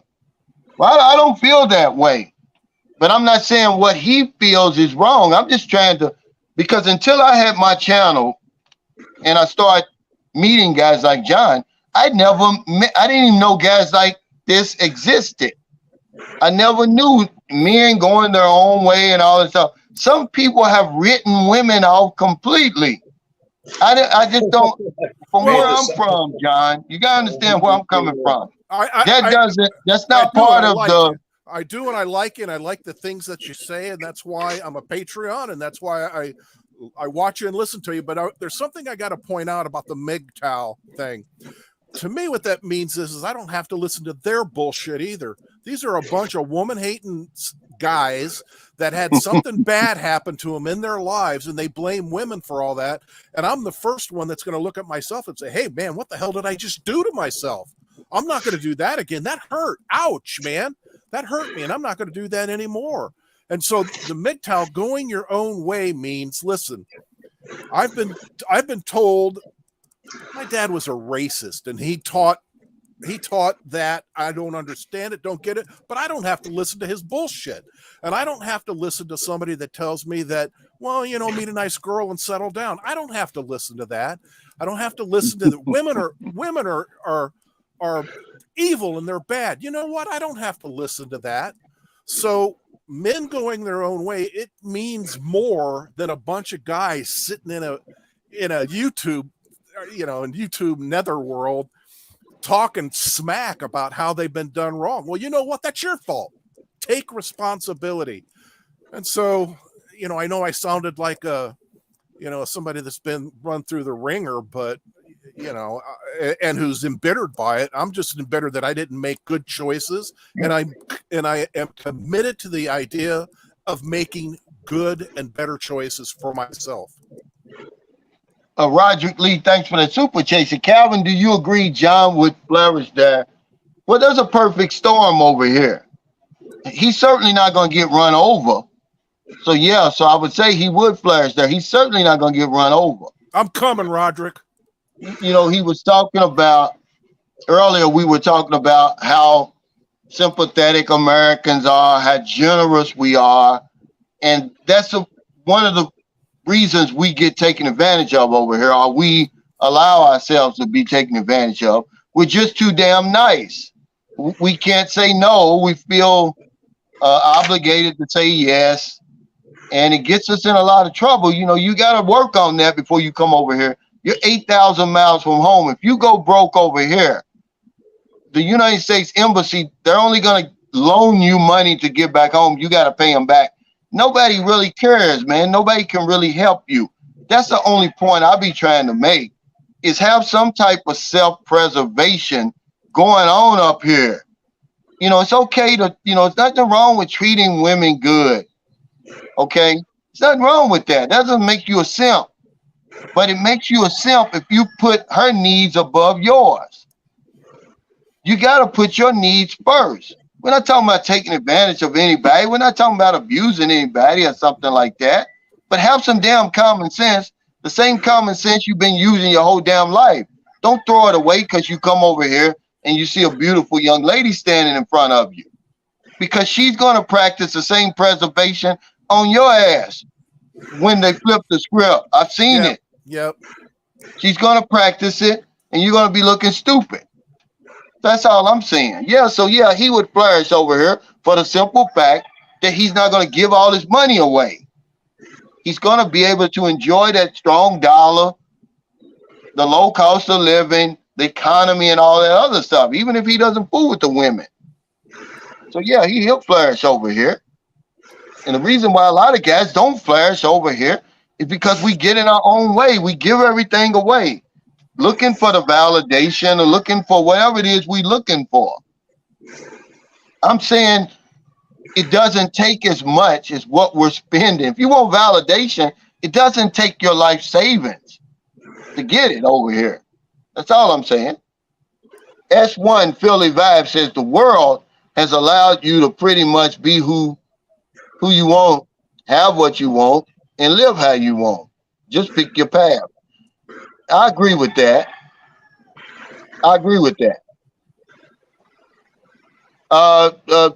Garal Stapak says, Roderick Lee, I think John would flourish in Thailand better than the Philippines. Philippines seems like a pair up and settle down kind of place. Well, not really. Not really. You can thrive over here. But we always want to put the woman at the forefront. And this is what I say, this is what we want to focus on, the woman. That's the only difference.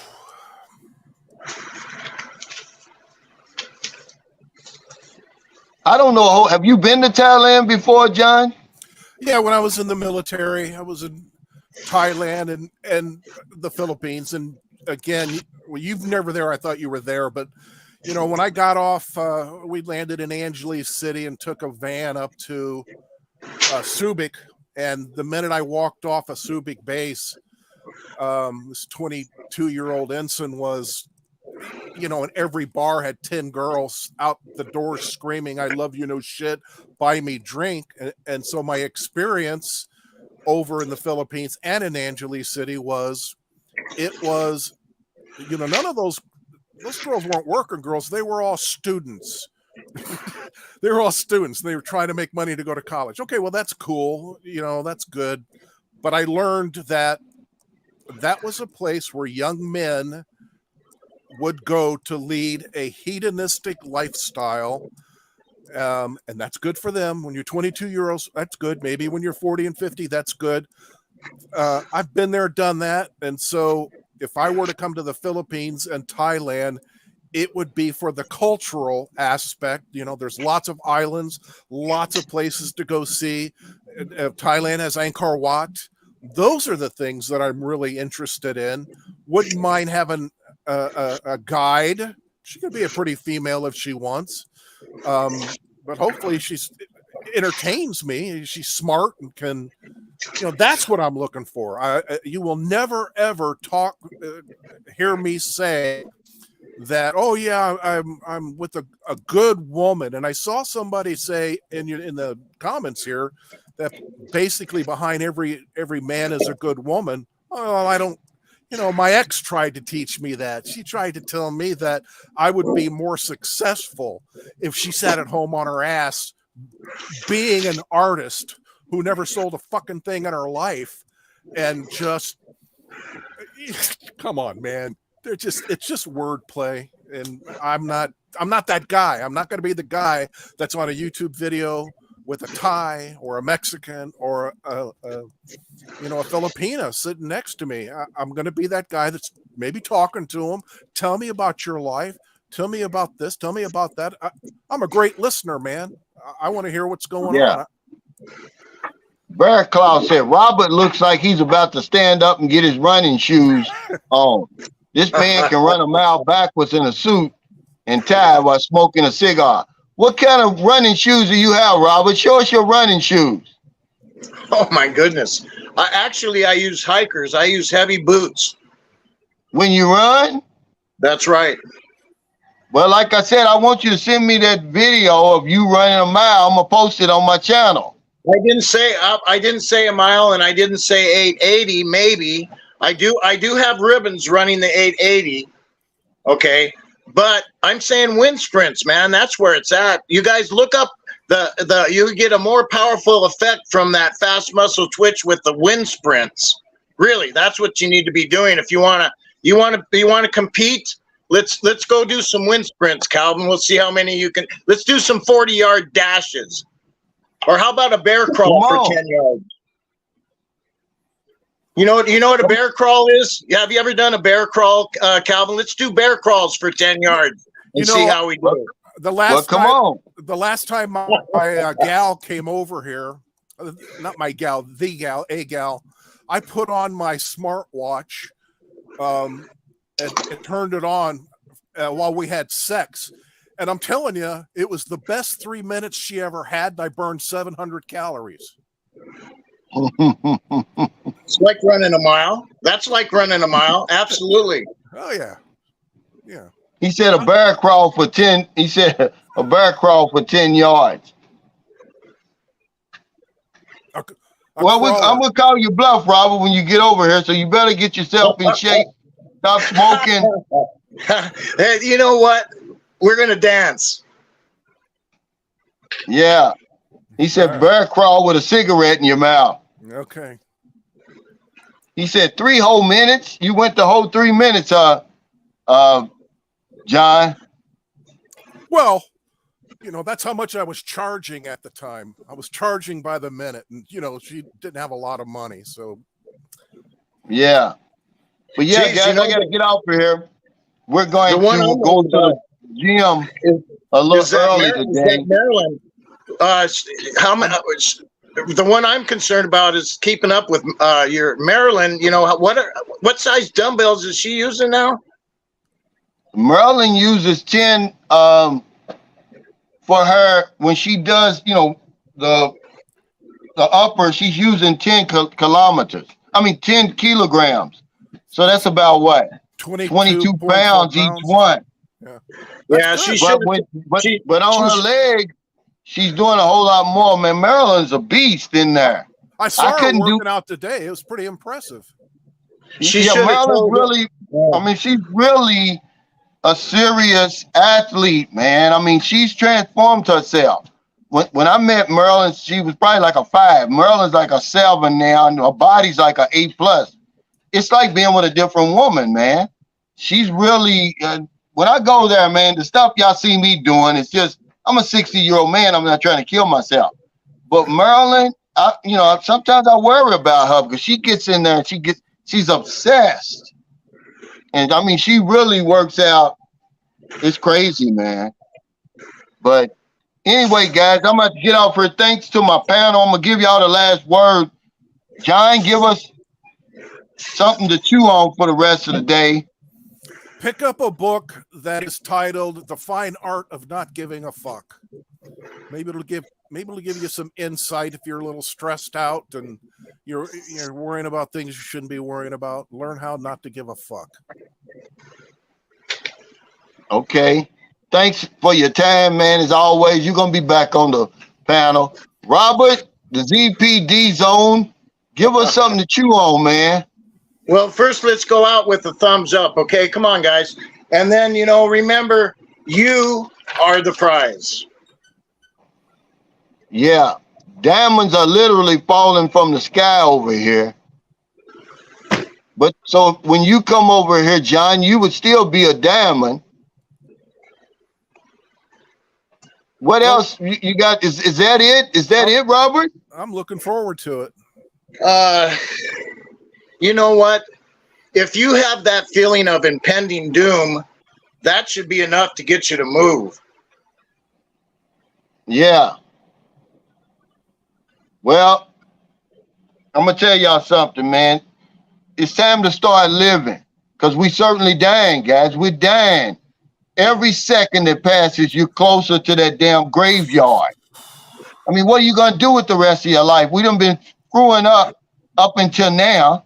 If you want to come over here and get validated, then get validated. Or whatever it is you're looking for, man, do it now. What are you waiting on? Okay, and check out Calvin's books. You got some books lined up. Check out Calvin's books. Become a Patreon member. That could be some great support. Just go there. Yeah.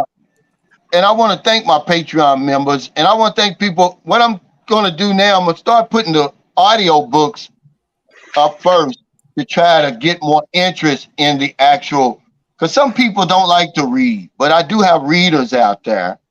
to get more interest in the books, because I can kind of make them more interesting in the audio books. But this is just something that I'm got training wheels on right now. You know, because I'm one of those guys that we've all got a talent. I'm not going to take mine to my grave with me. You see what I'm saying? You're carrying your shield. You're carrying your sword. I'm going to say it again. The pen in the hand of a writer is like the sword in the hand of a king. March on. Keep going. Yeah, thank you, brother. Chris McDonald says, oh, yeah, Calvin, are the books only for Kindle?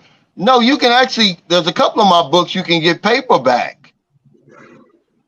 You know, but anyway, guys, thanks for the super chats. Thanks for the super stickers. All your thumbs up, all your support of Sunshine Shoulders, guys. Do it now. Stop waiting, man. Whatever it is you're trying to do it today. We need another. We don't even know what's going to happen.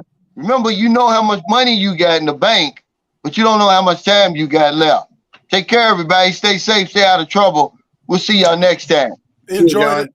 Yep. Good night. What a gift. Thank you, Calvin. Hey, thank both of you guys for your time. Yeah. And all your input. I appreciate it. Yeah. Have a good evening, good day, or good day, sir. Have a good day, sir.